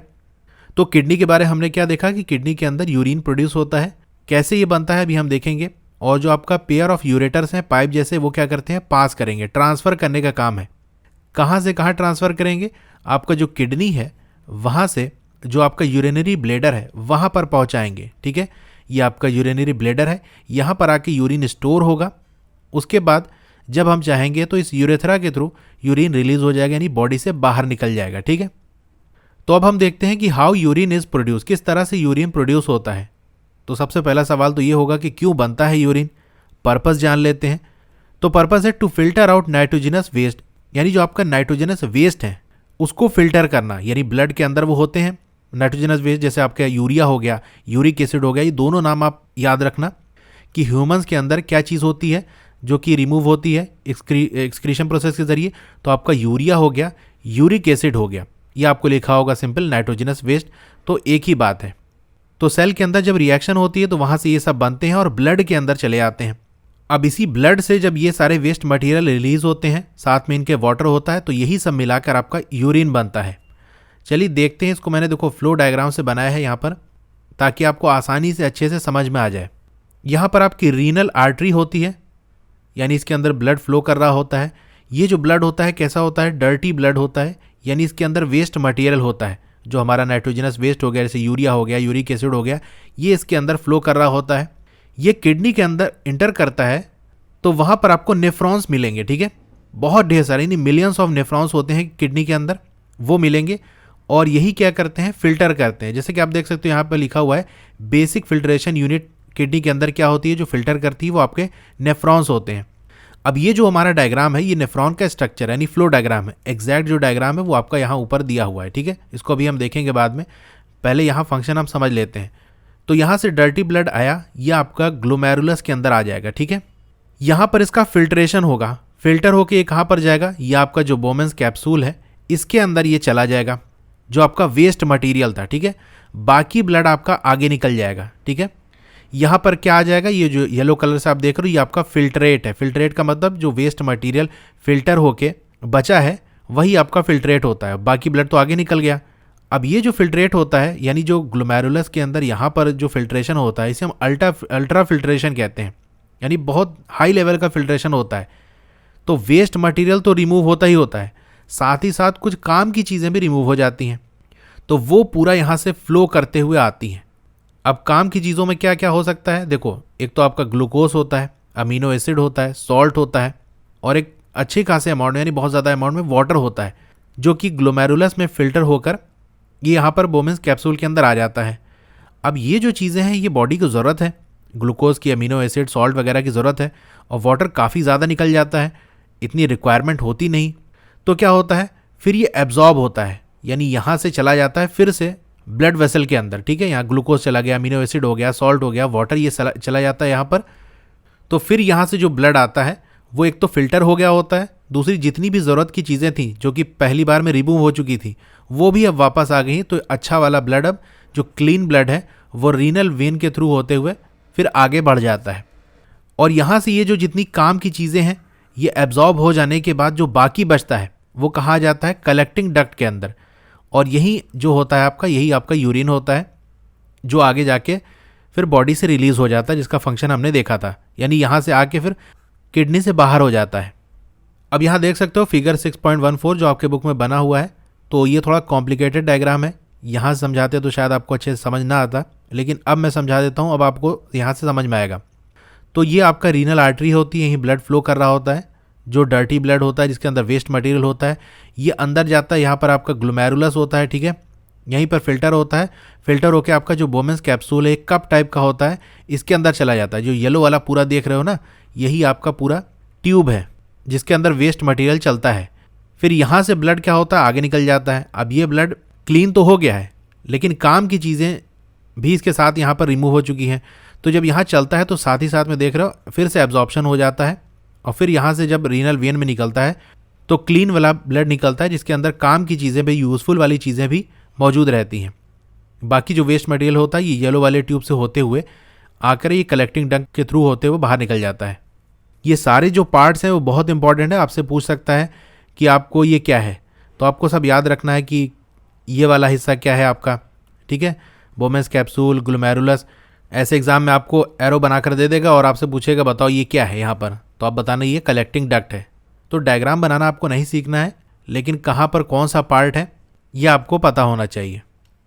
अब जैसे कि हमने देखा था कि यूरिन कहाँ स्टोर होता है आपका, यूरिनरी ब्लैडर के अंदर, यानी किडनी के अंदर ब्लड फिल्टर हुआ, वहाँ से जो वेस्ट मटेरियल था यूरिन के फॉर्म में वो बाहर निकलेगा और यूरिनरी ब्लैडर के अंदर आके स्टोर हो जाएगा, यानी धीरे धीरे वहाँ भरता रहता है। अब ये जो आपका यूरिनरी ब्लैडर होता है ये पाउच टाइप का होता है, यानी मस्कुलर होता है, ठीक है। ये ब्लैडर क्या है, मस्कुलर है, मसल्स होती हैं, यानी ये सिकुड़ सकता है, फैल सकता है। तो जब इसके अंदर यूरिन भरता जाता है तो ये फैलता जाता है, ठीक है। जब फैलेगा तो प्रेशर बनाएगा। अब इस प्रेशर की वजह से आपको फिर फील होता है कि हाँ हमें यूरिनेट करने की ज़रूरत है। तो एक फिक्स अमाउंट ऑफ जब प्रेशर बन जाता है तब आपको फील होता है, अर्ज होती है कि हमें यूरिन को रिलीज़ करना है।